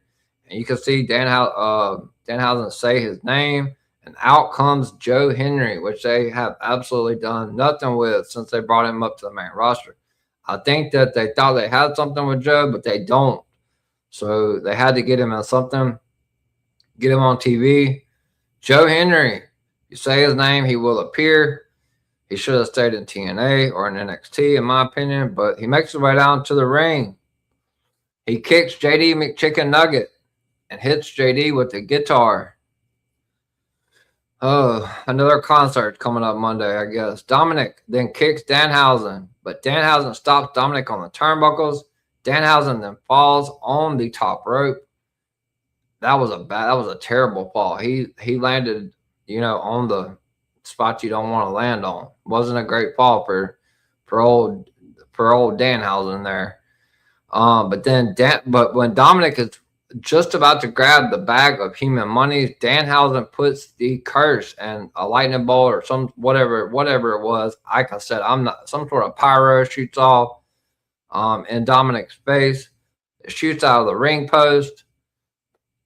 Dominic falls off the ring post to the floor into the ring. Danhausen climbs up to the top and grabs the human monies, and Danhausen wins $100,000 in human monies. Let's not do this ever again on a PLE. This was not great at all. I did not like anything about it. Just going to be honest with you guys. I'm going to shoot you guys straight. There's nothing about this that I enjoyed.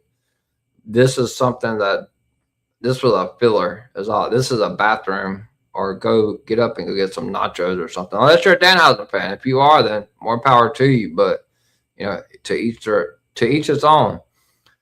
The winner of the human money is on a pole match with Danhausen. But after the match, Danhausen celebrates with the mini Hausens and Joe Henry. Danhausen then grabs money from the bag and begins to throw it in the crowd. I believe Triple H said that there was a certain dollar bill that Danhausen has. So I don't know. Triple H talked a lot about Danhausen in the post show. So do I think that they're going to let up with him on WWE television? I do not, because he had his own popsicle truck outside of the arena in Minnesota. So do I think that they're going to let up with him? I do not. They're making a crap ton of money off of Danhausen. And Danhausen is making a crap ton of money. So, Tribal Kingpin on YouTube. How badly has this match and creative hurt Dom? What can they do to have Dom bounce back in a meaningful way? I mean, Dominic really, besides, making a little run in the King of the Ring tournament creatively, has kind of been in a funk anyway. I mean, he's been the AAA Mega Champion for quite a while. He's been doing some stuff over there in AAA, but I don't know. This Judgment Day, I've been covering it since way back. And for me, it's just, I don't know. I feel like it's run out of steam. Dominic's dropping the AAA Mega Championship in September on my birthday, I believe, on the 13th. So you got Chad Gable now as the Intercontinental Champion, which that's a match we're going to get to next. Definitely the right call there. You got to start doing something with Dominic, though. He was one of the people in the company I feel like that had the most heel heat on him, especially when he turned on Rhea for Liv. And I think they've just kind of, he had the Intercontinental Championship, but the reign wasn't great. It wasn't booked great. They have to do something with Dom. But I don't think they can really, I think their hands are kind of tied for what they truly can do with him, because right now he is the AAA Mega Champion. So once he loses that title to El Grande Americano, then they need to do something. Dom needs to have a good show and maybe get close to winning Money in the Bank, something like that. I don't think he's going to win Money in the Bank, but God, that would just be crazy. to go to pay that much money to see Dominic Mysterio win Money in the Bank. I don't know, man. Creative is just, they still have a lot of work to do. They can put on one good show, but that's fine. But you got to carry it over. We'll see how that carried over into Raw tomorrow, in Iowa.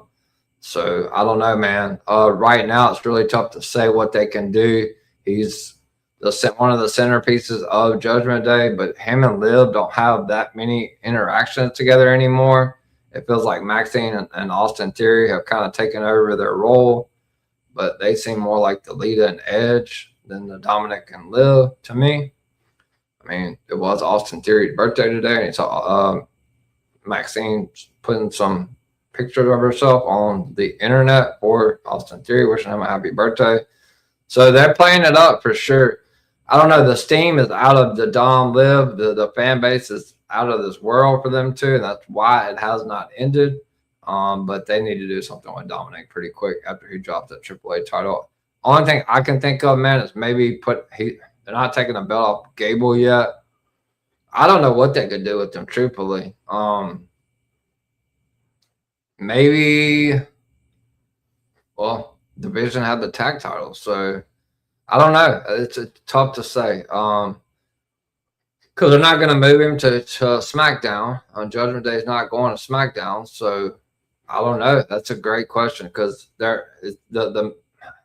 is it going to challenge Roman Reigns? Like, let's be real. Like, no, he's not. I mean, he lost to Obafemi in like a minute and a half. So I don't know. It's too. The top of the card is consumed on Monday Night Raw, and it's also consumed on SmackDown. So he's in a tough spot. Creatively, he is in a very tough spot. I believe, in my opinion. So we'll see what they do with Dirty Dom. The first step is maybe let him qualify for Money in the Bank to do something to bounce back in a meaningful way, because he is going to drop that AAA Mega Championship in September. So maybe get him in the Money in the Bank match. I mean, I don't know. The top of the card is just so oversaturated on both shows right now. I can't see him being a world champion anytime soon. So I don't know. I don't know if it's a smart move to even take the AAA championship off of him, but El Grande Americano is so over in AAA, so they're going to do that. So let's go to the co-main event. Like I said, I did not care much for the Human Monies match. I hope that we don't have any more Human Monies matches, but I'm not going to cross my fingers because WWE loves Danhausen. This was the match. One of the matches I was looking forward to the most is for the Intercontinental Championship. Chad Gable it's a full circle moment for him. He obviously lost a match versus El Grande Americano. Now he's back in WWE and trying to win the Intercontinental Championship in front of his home state of Minnesota. And I want to say this before we go into the match and result. Penta has nothing at all to hang his hat about at all. He was one hell of an Intercontinental Champion. Between 11 to 14 title defenses. He put his title on the line a lot. He wrestled a lot on TV. Penta is a star. So definitely nothing for Penta to hang his head on. He held the title for a while. In my opinion, one of the most well-rounded champions that would be had on the main roster. So definitely shout out to Penta for what he did for that Intercontinental Championship belt. And obviously now he's handed that Intercontinental Championship belt down to Chad Gable. So Chad Gable can go. So Chad Gable is going to do that title of wonders as well. So looking forward to seeing what happens. We're going to get to Ethan Page and Chad Gable, the Rusev and Chad Gable, the Javon Evans and Chad Gable. We're going to get so many banger matches. I don't know where they go with Penta. That's another question. I got that question as soon as the match was over. People are automatically in my DMs. Well, what does Penta do next? Well, I don't know, man. The pay-per-view just ended. He just lost the title. I don't know. Money in the Bank, I can almost guarantee Penta's going to be in it. Penta can fly. He's great. Him in a ladder match, it just seems like it's gonna happen. But it goes back to what I just said about Dominic, even though they're two different situations. Penta's closer to that being able to win a world title than Dominic is. But the top of the card on both brands is very oversaturated. So what do you do with Penta? I don't know. Besides maybe having him team up with his brother, Ray Phoenix. I don't know. We'll see. But hats off to Penta for a great Intercontinental Championship run. We'll see what WWE has creatively for Penta moving forward. So we have both men in the ring. The match, I thought both men shake hands. Obviously, it's a face versus face match. Penta holds on, and he says something to Chad. Don't know what he said. Both men lock up. Chad hits a single leg takedown and transitions into an ankle lock. Penta then gets a roll up, quick roll up, but Chad kicks out. Penta then hits a head scissors and Chad with a side Russian leg sweep and a roll up kick. Chad then runs into a big boot and Penta hits a wraparound bulldog. This match did not get enough time. 12 minutes, not enough, in my opinion. Penta then hits a backbreaker for only a count of 2. Penta then chops Chad. Penta then goes for a Penta driver, but Chad escapes. Chad then catches Penta off the ropes and hits the Three Rivers German suplex combination for only a count of 2. Penta then stops Chad from going for a chaos theory, and then the referee begins to check on Chad Gable's shoulder, which I thought, oh shit, like this man done got hurt. When we saw it with Brie Bella last night. Penta then hits a kick and goes for a some sort of, I don't know, they call it a lung blower or something. I don't know. But Chad escapes. Chad then goes for a moonsault. And Penta hits a kick for only a count of 2. A lot of near falls here. Penta then hits another kick in the corner. Chad blocks a hesitation headstand kick. It's a lot of H's there. Chad Gable then applies an ankle lock, his finisher, but Penta is able to send Chad to the floor. Penta then hits a flip dive. Penta then hits a Penta driver, but Chad kicks out at 2. Penta then hits a big, huge chop. Chad fires back with a punch. They then continue exchange with the chop. Obviously, Penta is trying to get Chad to fire back, and Chad is not afraid to go one-on-one with anyone. So then Penta hits a kick, and Chad goes for a quick roll-up, but Penta kicks out. Chad then goes up top, and he goes for a diving headbutt, but Penta catches Chad, hits a sacrifice, and Chad gets 8. Penta then kicks Chad in that injured arm that I was talking about earlier. Penta then hits a super kick. Penta sets up for a destroyer, but Chad blocks it. Chad then applies the ankle lock again. Penta then rolls through to escape. Penta then puts Chad on the turnbuckles, and Chad applies a triangle in the ropes on Penta. That is a move that you're in a lot of pain. Penta then hits a kick, and he goes for a destroyer on the apron, but Chad blocks it and hits a German suplex on the apron. So Chad then hits a moonsault on Penta onto the outside on the floor. Chad then goes up top, and he hits a diving headbutt inside the ring and goes for the pinfall, but Penta kicks out at 2. Chad then puts Penta on the turnbuckles, and he punches Penta and climbs up to the turnbuckles with Penta on the top turnbuckle. Penta punches Chad and sends him flying off to the apron, and then Penta hits a destroyer on the apron. Penta then gets him back into the ring for a pinfall, but only gets a count of 2. Penta then goes for another Mexican destroyer, but Chad countered with another ankle lock. Penta then gets to the ropes this time, but he does not hold the rope long enough. Chad then adds a leg lace and pulls him into the center of the ring, and Penta taps out. And we have a new men's WWE Raw Men's Intercontinental Champion in front of his wife, his kids, and his home state of Minnesota, Chad Gable. Definitely the right decision. Again, had to pull the trigger here. Chad Gable is amazing. Full circle moment for him. Definitely the right call. I don't think they had enough time, though. I think this match could have been longer, but It is what it is. So after the match,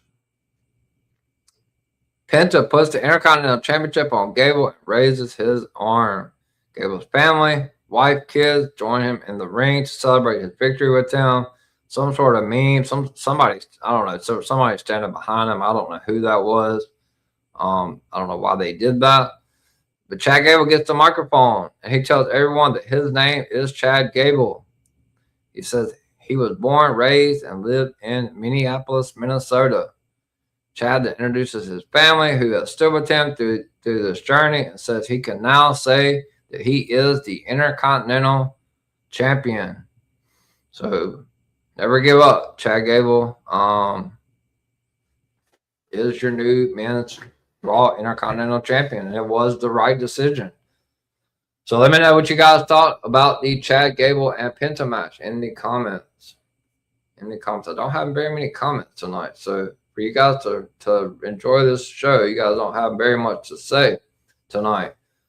So before we get to the main event, we go to the star wide receiver for the Minnesota Vikings, Justin Jefferson, who they showed a lot this weekend. So that's 3 title changes. We didn't get much of that yesterday, so they did 3 changes tonight. What we have 4. I told everyone that Seth Rollins, I had a better chance of flying into Minnesota and beating Roman myself. Seth was never winning. So that's that. Justin Jefferson hyped up the crowd and the entire WWE Universe for the main event of SummerSlam Night 2, which I will tell you, according to WrestleTix, which is just unbelievable. I can't imagine it. But it's not from a source, it's from the actual ticket page. Night 1 sold more tickets than Night 2, which is absolutely insane. Because Night 2 and Night 1 was completely 2 different shows. It looked like ChatGPT was used for last night, and it looks like Triple H actually had some creative tonight. So let's talk about it. Justin gets them pumped up. So this match was very long. A lot to talk about. Obviously, both of these guys have been on top of the business for a long time. A lot of history, a lot of story with the Shield or Dean Ambrose. Somebody took a picture with Dean at the Minneapolis airport. He was in there. He was there. I had people asking me, was Dean going to interfere? John Moxley. No. People, you guys, I don't know. Wrestling fans are wild with their questions. They were never going to show John Moxley on camera. He is a focal point of AEW television, which is WWE's rival. No. They said his name. Michael Cole said his name, but so many people ask me, John Moxley getting involved? No. No. This was for Roman Reigns to finally put the stamp on this Shield stuff. John Moxley was never going to get involved. So, Seth Rollins. We're at the main event. Seth Rollins doing his aura farming. Looks like he's dressed in something that Becky Lynch would wear. Again. I don't know what he's doing. The crowd loves him, though. The crowd's going crazy for Seth. Definitely a first ballot Hall of Famer, Seth Rollins. He can definitely go in the ring. He might dress like a peacock, but he can definitely go in the ring. He is aura farming to its best. This match and Punk and Cody are the top 4 aura farmers in the business. They are going to aura farm for 10 minutes before the match starts. Seth is going to have them singing his song. This is aura farming at its best right here. We saw that with Cody and Punk last night. Punk aura farmed for about 9 minutes before he got to the ring. So Cody is terrible about the aura farming himself. So those are the top 4 aura farmers in the company. It takes them 10 minutes to get to the ring. So After about 8 to 9 minutes of both men's entrances, which were great, both were great. Entrances always are. Roman Reigns defending the title against somebody that he hasn't beaten, Seth Rollins. So let's get to the main event. We're almost 2 hours into the stream, so we went over 2 hours last night, me and Kyle. So the match was all with Seth. We seen Seth earlier with the Vision mask on. I thought, okay, well, here we go. Seth offers his best to Roman. Roman refused. Seth then has something to say to Roman. Roman responds. They then circle and lock up. Roman then backs Seth into a corner, he pushes Seth on the break, and Seth laughs. They then lock up again. Seth slaps Roman in the back of the head before he breaks. Seth trying to play some mind games early on. They lock up again. Seth applies a side headlock. Roman hits the shoulder tackle. Roman then applies a side headlock, but Seth gets a reversal. Seth then hits a sling blade. Roman then misses a clothesline, and Seth hits several chops and punches to Roman Reigns. Roman then sends Seth into a corner, but misses a punch. Seth then hits some more chops, and he goes to the turnbuckles to punch Roman Reigns. Roman then finally hits a clothesline, but then he misses another. He goes for another one and misses it. Seth then hits a thrust kick to the knee and a kick to the head. Seth then goes for a splash and misses it, and Roman hits a flying clothesline. Roman then hits what they call a never-ending story, and he hits a running boot to Seth. Roman then signals for a Superman punch, but Seth blocks it. Seth then hits a rolling elbow, and he clotheslines Roman over the top rope, but Roman landed on his feet. So then Seth sees that. He goes and bounces off the other side of the ropes and hits a suicide dive through the ropes onto Roman Reigns. Seth then returns to the ring for a second one, and then Seth goes for a third one, and he sends Roman into the announce desk. Seth then rearranges the whole announce desk. This match was wild. Seth then goes for a suicide dive, but Roman stops him with a throat punch. Roman then hits a drive-by, one of Roman's famous moves on the outside. Roman Reigns then sends Seth over the ringside barrier into the crowd. Roman then follows up and punches Seth. Seth fires back with a chop. Roman then hits several punches as they continue around the floor. Roman then sends Seth into a guardrail. Seth then hits an elbow, and he hits Roman in the midsection with the security rope. Roman then hits a suplex on the floor. Roman then goes for a spear, and Seth hits him with a knee. Seth then sends Roman back into the ringside area. Seth then hits a knee off the ringside barrier, and he enters the ring. Seth then mocks Roman's taunt and goes for a spear, but Roman blocks it, and he turns it into a powerbomb through the announce desk. So this match was wild. I will say this about Roman Reigns. He is one hell of a storyteller in the ring, especially if you have him in there with the right person, somebody that he has a history with. Roman is just out of this world on a different, like Triple H says, on a different planet with storytelling. It just doesn't get any better. The Roman with the storytelling, and obviously these two have so much history. It just made it, great TV to watch. But Roman is also the king of kicking out at 2 7/8. There was a couple of times where I was like, "Oh man, are they really gonna do this?" I was like, "There's just no way." Seth winning, but Roman kicked out at 2 7/8, 3 or 4 different times. So Roman adjusts the other announce desk. Seth escapes a powerbomb attempt, and Seth powerbombs Roman through the desk. It was a super serious powerbomb. The referee then starts to count. So Seth gets in about 7 or so, and Roman is like crawling through the ring. Under the ropes and back into the ring, right between 9 and the 10 count. So barely beat it back in. Seth then hit Roman Reigns with a pedigree, and Roman kicked out at about 2 3/4.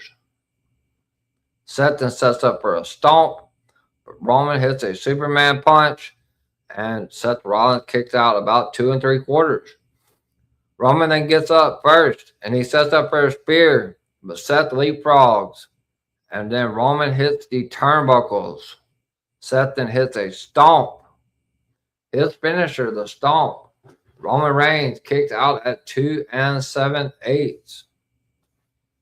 I mean, just barely before 3. He's the king of it. So good at that. Seth then applies a front face lock, and he puts Roman on the turnbuckles. Seth then hits a punch, and he sets up for a superplex. And Roman blocks it with a punch. Roman then hits a headbutt to send Seth to the mat. Seth then leaps up and hits a superplex. Seth then rolls through, but Roman countered with the guillotine. Roman has beaten many people with this guillotine. They're giving each other all they can do. Both sides hit each other with their finishers. It took 3. I think was it 3 spears at the end. Lot of feelings and emotions and finishers. A lot of finishers in this match. Roman puts Seth in a guillotine. Then adds the body scissor to get Seth to the mat. I was like, oh man, this could be it. Seth looks like he's about to fade, but powers to his feet, and he turns it into a suplex attempt. But Roman gets to his feet and hits a spear, but Seth kicks out at 2. Roman then has some words for Seth, telling him to get his ass up. He punches Seth. Seth then counters a Roman spear with a spear of his own. He hit a Roman Reigns spear, and then Seth gets another close fall, 2 3/4. Seth then hits a buckle bomb and Roman, but then he goes for the stomp, but Roman Reigns avoids the stomp this time. Roman then hits the buckle bomb himself, and he hits Seth Rollins the stomp on Seth. And Seth kicks out at 2 7/8. Roman and Seth then they're like on their knees, they're talking, they're like, oh, it's always been us, same whatever they were saying. A lot of storytelling. Like I said, they're two of the best, probably the 2 best in the company.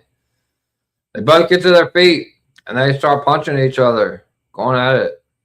They go back and forth, and Roman hits a punch. Seth bumps into the referee.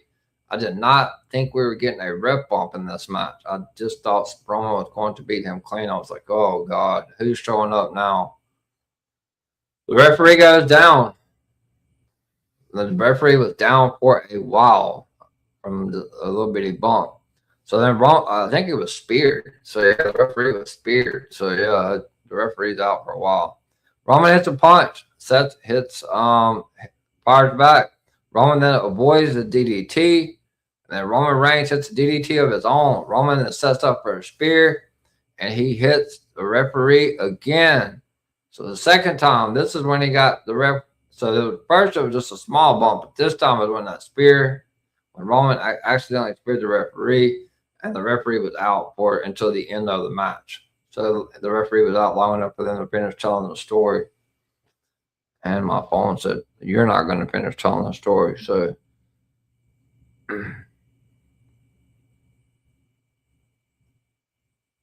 oh gosh. Whoops. Sorry, guys. I didn't want this to happen in the main event, but I've been streaming too long. All right, we'll get back there shortly. We're gonna go over the 2-hour mark for sure. It's okay.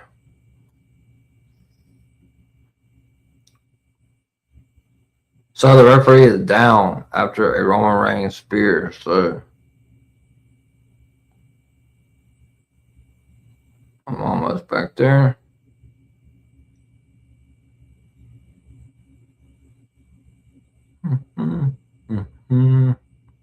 All right.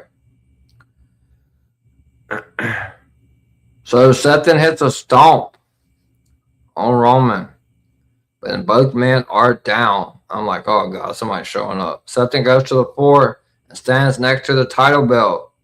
This is where they really start doing the emotional storytelling. And then Seth tells Alicia to get out of the way. He's going for a chair. This all started with a chair. Seth then winds it up. Roman knew he was behind him somehow. Roman turns around and punches him before Seth can hit him with the chair. And now Seth is in the same position. Same position he was in WrestleMania 40. But Roman Reigns could have took that chair and hit Cody Rhodes with that chair, but he did not. He hit Seth Rollins at WrestleMania 40 and ultimately cost him the World Championship. So they could not have him do that again by hitting Seth with this chair. He had to do it clean the right way, which is the best way for him to do it. Roman picks up the chair, thinks about hitting Seth. Seth thinks he's probably going to hit him, but he doesn't. He tosses the chair to the side. He said, F that chair. I could read his lips. Seth then turns around in shock. They then both are breathing heavy, and they begin just battling it out again, throwing several punches.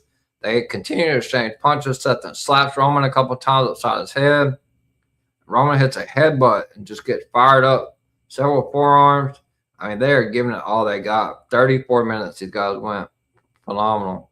Seth then hits a thrust kick and several Kawada kicks to Roman. Roman then hits an uppercut. Seth then hits a thrust kick, and Roman hits a Superman punch. Roman then goes for a spear, and Seth leaps into a pedigree. Seth then sets up for a stomp, but he misses. Seth then goes again and hits Roman Reigns with a stomp. So this is the second or third stomp that Roman has taken during the match. Seth goes all the way up to the top turnbuckles for the super stomp up the top, but he misses it. Roman then hits him with a spear. Then he hits another spear, and then he sets him up for the third spear. So he had been speared. This was the sixth time in the match that Seth Rollins had eaten a spear. 3 back-to-back spears, and just out of nowhere, the referee all of a sudden wakes up, fresh as a daisy, and after the third spear, Roman Reigns gets the 1, 2, 3 over Seth Rollins. What a instant classic. I'm sure Meltzer's going to give it a 5-star, which it was a phenomenal match. The winner, still the WWE World Heavyweight Champion, Roman Reigns. After the match is over, though, Seth and Roman are staring at each other. Roman then gets to his feet and does the shield pose, extending his fist to Seth Rollins. Great storytelling here. And you can tell they even left room in the middle for Dean Ambrose, but he wasn't coming. They knew he was there in the crowd, though. So Seth then grabs the shield mask and gets to his feet. He then places the shield mask on the ring, and he does the shield pose with Roman Reigns. Seth then leaves the ring, and Roman Reigns celebrates. Roman then grabs the shield mask as WWE SummerSlam Night 2 comes to a close. SummerSlam ends. Well, Seth then put the mask on, but he had the shield mask out there. But they did the shield pose in the middle of the ring. So this has concluded the Shield story. A lot of people ask me, are we going to see this match again? I do not believe that we are. It was in I don't rank matches for 5 stars and all that kind of stuff, but for a match that went 34 minutes, it was great match start to finish. The storytelling was phenomenal. These guys just have so much history together at the end of the day. Seth was never winning. This was never about The Rock. There were early buzzings of The Rock. I shut that down late last week in the Discord about Dwayne showing up. It's still too early. I still think that they're going to do everything they can to get to Roman Reigns at The Rock and The Rock at WrestleMania. I was watching somebody's podcast the other day. I don't remember who it was. But they think that Roman is going to drop the title to Obafemi before WrestleMania.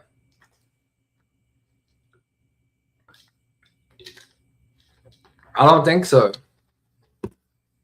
I don't think so. Is it possible? I mean, yeah, anything can happen, but I don't see it. If they're gonna do Rock and Roman, even though in my opinion, I don't think it needs a title on the line. But TKO is not going to take the title off of Roman Reigns, so that's it. And he's the guy. He's earned it. I'm not the biggest bloodline guy anymore, but Roman Reigns is the show. He helps sell tickets, even though night 2 didn't outsell night 1, which I'll never understand because night 1 sucked. I mean, if I went to night 1, I'd be pissed, truthfully, because that show last night was just bad. Night 1 was bad. There was no. I don't really think I didn't even think Brock and Oba was that great. The passing the torch was good, but I don't think that should have main evented. There's several other content creators that I watched today that definitely agreed that sentiment. That match should have opened the show. But what they did at the end with Brock with the babyface turn, I don't think that's the last time we see Brock. I think he's back by Rumble season, but I don't know what you do with Femi. I don't know how you hold him off for I don't know. It's difficult to say. You can't. It's so over. The top of the card is very oversaturated now on SmackDown, so I don't see Oba moving over there. So how long can you hold off Roman Reigns? Do you have to have Oba beat Roman the first time? I don't think you do. He can afford to take a loss to Roman the first time, and then win the title. I do believe Femi wins the Royal Rumble. I think that's like his final beck and call. He's won King of the Ring. He slayed the beast to Brock Lesnar. I believe Bronson Reed should be up next. In my opinion, I think for Femi. Maybe he goes to the division. I don't know. But you can keep him busy. There's only a few months left, or there's several months left, half the year left, but you're gonna have to keep Oba busy. And it can't be squash matches at the end of the day. Oba's got to start having some longer matches before he gets in the ring with Roman Reigns, but he doesn't necessarily have to beat him the first time. Maybe he has to go through the entire bloodline to get to Roman. That's definitely a good story to tell. He's already beaten Jay, but maybe he has to beat Jay again. Maybe he has to beat Jimmy. Maybe then he has to beat Jacob Fatu. So I did tell you guys Zilla Fatu wasn't showing up. It wasn't happening. So I don't know. I don't know what they do. If Dwayne is, for some crazy reason, is not working WrestleMania, then that is your WrestleMania match. And that there, at that point, that is probably where Femi wins the World Heavyweight Championship. That's what they're going to do. They're either going to have a match and Oba loses and then wins it the second time, or if Dwayne and Brock's not happening at Mania, then we get Oba, Brock, in Saudi Arabia, and that's where Oba wins the title. That's where the torch gets passed, because they really just hammered it home that Oba's the next star for the next 10 to 15 years. So how long can you wait to put a title on him? I don't think they should do it immediately at all. I think that's Russian stuff. Build Oba up some more, but you can't just. I've seen a lot of stars get built up and they just get. I don't know. We'll see how they do it, but I think that Oba wins the Rumble for sure. I think Oba wins the Rumble, and then I don't know. Does he face Roman Elimination Chamber? I don't know. Another content creator seems to think that Roman drops before Mania. I don't, but it's possible. We'll see. A lot of television left the rest of the year. I can't see Roman Reigns dropping the title before WrestleMania. I would be really surprised. I would be really surprised. So, get to a couple of comments. What's Seth Mania plans now? The Shield story is over and the Vision storyline seems over. One last title run for Seth? I don't think so. I don't know what his Mania plans are. Truthfully, I'm going to tell you that I don't know. I'm going to have to talk to my guy and see what I think Seth maybe take some time off, like Becky just did. Um, I don't think we're going to see Seth on TV for a little bit. I think he takes some time off, is what I think he's going to do. I'm telling you guys, and I've been telling you guys on Scoop, I don't think Seth Rollins has very much left. I don't. Maybe he goes to WrestleMania. I don't know. I don't know the extent of his contract, but I don't personally think that Seth. He told Roman in the promo when they made this match official for SummerSlam, which they circled all the way back around to get to this match, which was supposed to happen at WrestleMania, and Seth got hurt. But then they had Oba win the King of the Ring because they wanted to swerve, and then we circled all the way back to it. But I don't know, man. That's a great question. I'm sure Seth's going to be putting somebody over at WrestleMania. That's about all I can really tell you for now. I'll try to find out before Scoops on Sunday. I'll ask. But I can tell you that in the first promo, Seth said we were closer to the end than we are the beginning. So I personally think that Seth is on the tail end, that he's wrapping his career up. I do not think that Seth Rollins, me personally, unless he moves to SmackDown, I don't think Seth Rollins is getting another world title run, because once Roman drops the title, it's going to be to Oba Femi, and I don't think there's any chance Oba Femi is going to drop that title soon. So if Seth Rollins is going to have another world title reign, maybe he switches brands.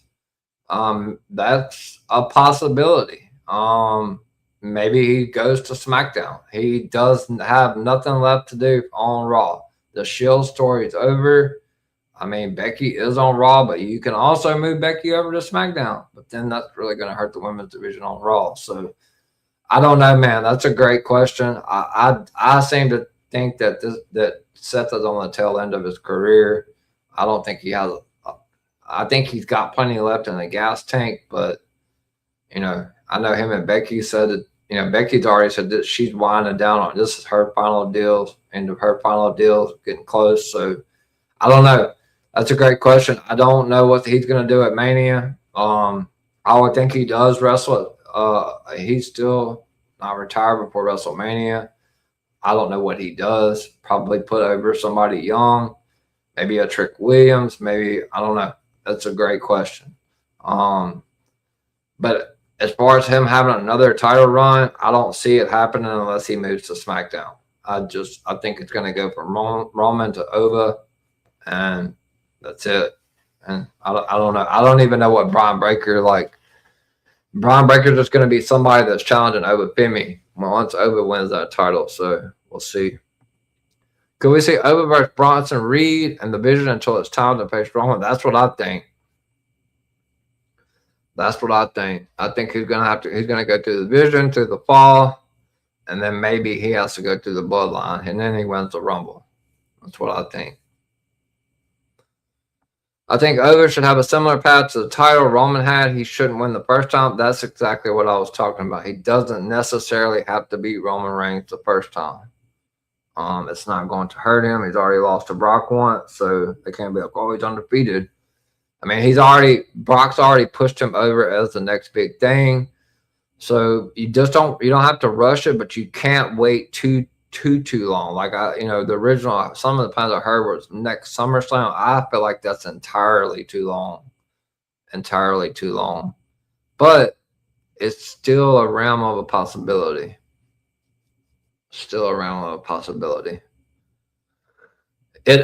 It sucks because it really all just bears weight on what Dwayne's going to do, truthfully, which sucks for Oba, but that's just what it is. They want to get that match done. That's it for Rock. So I know people think maybe we get a Rock Cody. I don't think we get a Rock Cody match. So I think it's Rock and Roman, and Rock's done. I think if we can get that in, it's taken since 38. So hopefully it happens this year so we can get this shit over with, because I'm personally tired of talking about it. I'm tired of having to answer about it. And if it's going to happen, it needs to happen this year. I think I say this every single year. But this is the strongest chance of it happening, truthfully, since 40. If it doesn't happen this year, they need to just get away from it. And at that point, just put the title, let Roman lose the title to Oba at that point. So I don't know. That's all I can say about that. But I do agree that Oba could lose the first time. So so for me, we had 3 title changes. I think, like I said, it was excellent. Chad Gable, I didn't like the length, but it was still a great match. Right call. Chelsea Green, absolutely the right call. I think JC Jane may take the title off of her, and then Rhea wins it from JC. Maybe we'll see. Roman and Seth definitely was better than Roman and Punk. I don't think Punk's that great in the ring. I'm just going to tell you that. I think he's overachieving in the ring. But Punk is a great storyteller. He's good on the mic, but he botched that moonsault last night was just fucking awful. He never needs to do another moonsault again. CM Punk, if you're listening, or anybody that's listening as a Punk fan, tell your guy he does not need to try a moonsault. That was terrible. I don't know. We'll see, man. It's so clouded up at the top of the card. I do not think we're getting Seth Rollins or Roman. Somebody immediately messaged me that. Oh, is this the end? Well, yeah. I mean, you didn't watch. Are you watching the show?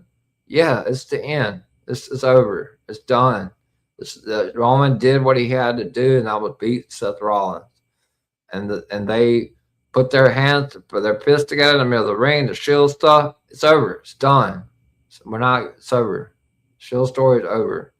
Time to move on, get away from it, get on to the next challenge, which I do believe it's LA Knight or South Dakota at Money in the Bank for Roman Reigns. I don't know which one yet. We'll see what happens tomorrow on Raw. LA Knight pinned Jay, so maybe LA Knight gets a title match. He ain't winning, and it's going to give the IWC something else to cry about, but LA Knight's just not winning the title. He ain't winning Money in the Bank either. So I've seen it all in the chat. That ain't happening. So LA Knight is not winning a world title. So I don't know what to tell you guys. If you're LA Knight fans, I'm sorry in this chat, but he's not winning a world championship. It's just not happening. If he wants any shot, he's got to move to SmackDown. You've seen Sami Zayn won one over there. He's got to move to SmackDown. It ain't happening on Raw. So he's been in Michael Cole said he's been in the bloodline vortex for a year. So his career is relevant outside of the bloodline. So I think we get Roman Reigns versus LA Knight at Money in the Bank. That's what I think. I don't know. I will ask. I have a lot of questions, a lot of stuff, but I wonder what the hell happened. But yeah.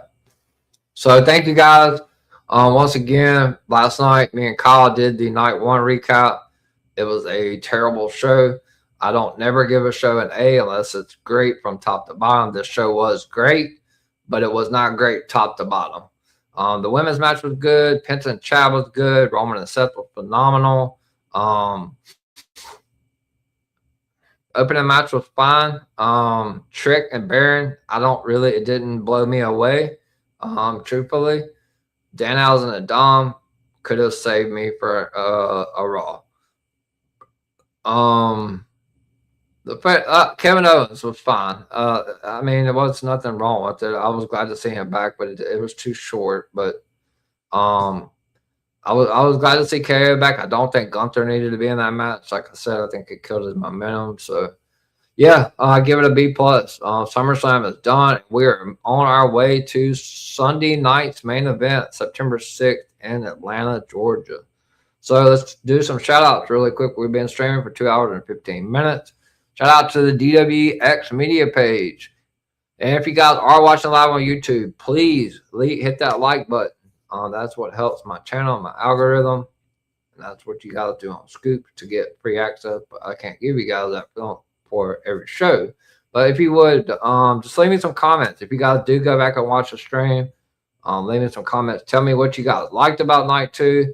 I know there was a lot to like, but tell me what you didn't like. I am always checking my comments and stuff. I get several comments for past shows. And also check out the short from the SummerSlam prediction show. I did not make shorts for these recaps. But we will be making some coming up for NXT Heatwave. So shout out to Kyler Man Anthony. Was on with me last night for the night one recap. We were on here for 2 hours talking about how shitty of a show it was last night. Shout out to the DW Media page, main event, Nate. Man, it's been a while. Hope you're good. Shout out to the Tribal Kingpin. Tribal Kingpin, my boy. And then Tribal Kingpin on YouTube as well. All right, guys. Let me go to the last comment. Okay, so we are live on my YouTube, my X page, and DWE Television X page. Make sure to follow DWE Television on X. Everyone affiliated with DWE, starting with the CEO himself, Miami the Great. Every Tuesday and Thursday, you can catch Miami the Great at 6 p.m. Eastern Time for the Inside the NFL Mile with Miami. You can find it on DWE Television. You can also find it on Talk It Up Podcast, the YouTube channel. Make sure you give the sub over there. You can also find it on Twitch at DWE TV, DWE Television. And also, I don't know if it's on Spotify. I don't think it is yet, but soon to be maybe. And also his co-host. And she is the CFO and the HR of DWE Final Boss Baby with 2 B's. Me and her tied 5-1 today. Prediction: Kyle remained the champion because there was a tie. He went 4-2. Shout out to her. I'll give her a follow on X. And every Saturday you can listen to Miami and Final Boss Baby while they do DW Radio. I'm sure they'll have an episode that's coming up Saturday to talk about SummerSlam. So make sure you guys tune into that. You can listen to DW Radio on DW Television on X, Talk It Up Podcast on YouTube. Also on Twitch, DW TV, DW Television on Twitch. And I know for a fact DW Radio is also on Spotify. So make sure you tune in Saturday for DW Radio. Also, shout out to the World of Greg. Before that, make sure you follow the DW Media. Let me see, it's up here somewhere. The DW Media page on X. Make sure you give that page a follow on X as well. And the World of Greg, the marketing director of DWE. Make sure you follow him on X and tune in tomorrow to the World of Greg and Kyle the Man Anthony at 7 p.m. Eastern Time as they will get you ready for the Raw after SummerSlam. What will be the fallout? Who will we see new? Big Cass, Enzo, maybe. Maybe a Tatum Paxley. What are the plans moving forward as we head towards Sunday Night Main Event in September and Money in the Bank in October in New Orleans? Tune in at 7 p.m. Eastern tomorrow with the World of Greg and Kyle the Man Anthony for the rundown each and every Monday. Speaking of Kyle the Man Anthony, you can catch him tomorrow on the rundown. You can catch him Wednesday at 8 p.m. Eastern. I will be joining him for Queens of WWE episode number 8. The Reckless One himself, Director Reg, After the Slam podcast on X, YouTube, Instagram, and TikTok, the Smug Sessions podcast, and Sports Jedi Network. And also shout out to everyone affiliated with Gimmick Table Media. This has been your SummerSlam Night 2 recap here on the EVP Show, Sunday, August 2nd, 2026. I will be back shortly to tell you guys where you can find me on my social media platforms and what I have coming up for you guys this week. Wrestling has more than one royal family.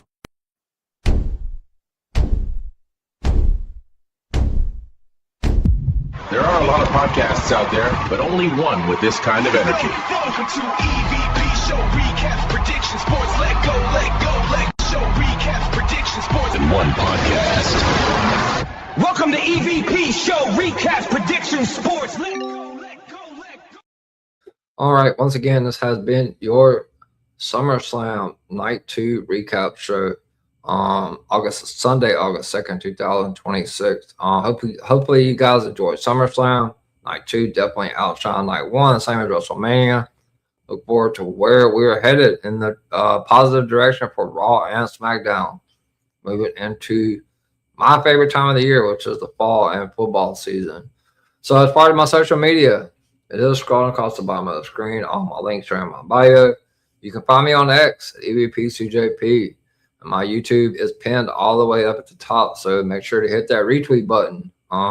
319 subscribers. One of you 319 will win a little bit of moolah Sunday. So make sure you tune in to Scoop Sunday so you know if you want or not. So yeah, if you enjoy my content, just hit that retweet button. It really helped me out a lot. And if you haven't subscribed, make sure you subscribe while I'm on my way to 400 subscribers. So thank you guys so much for that.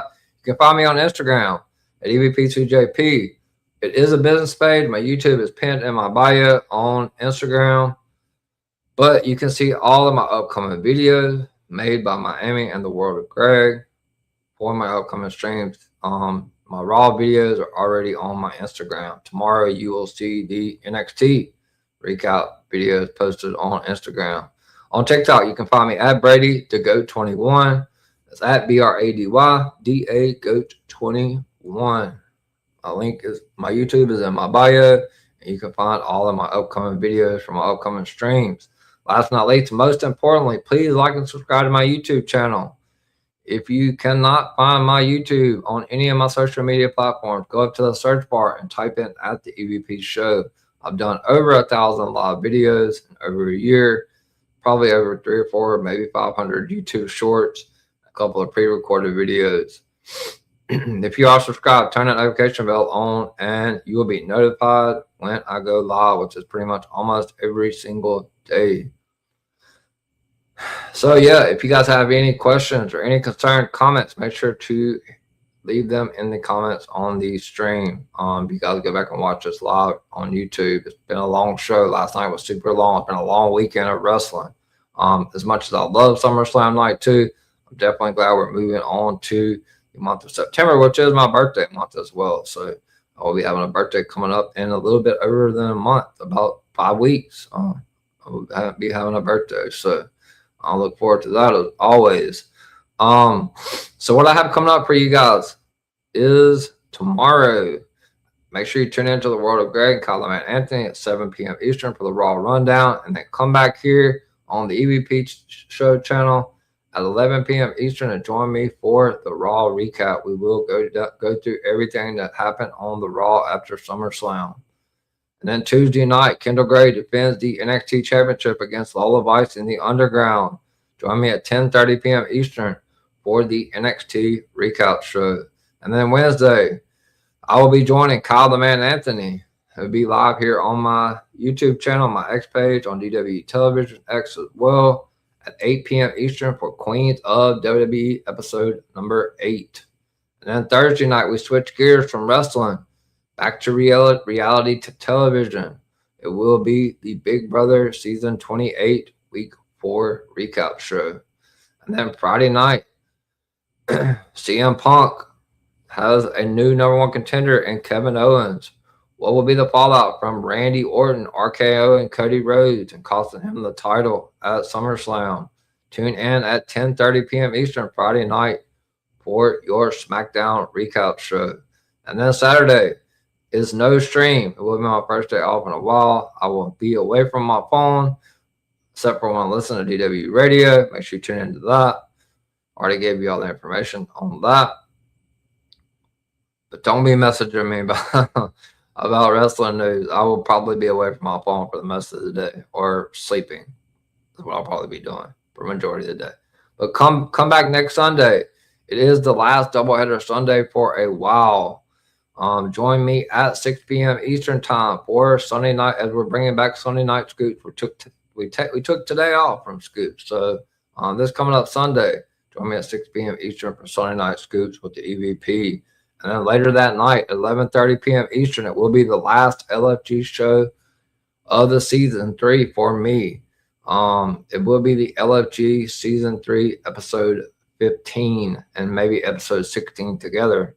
Recap show, just 2 shows in one.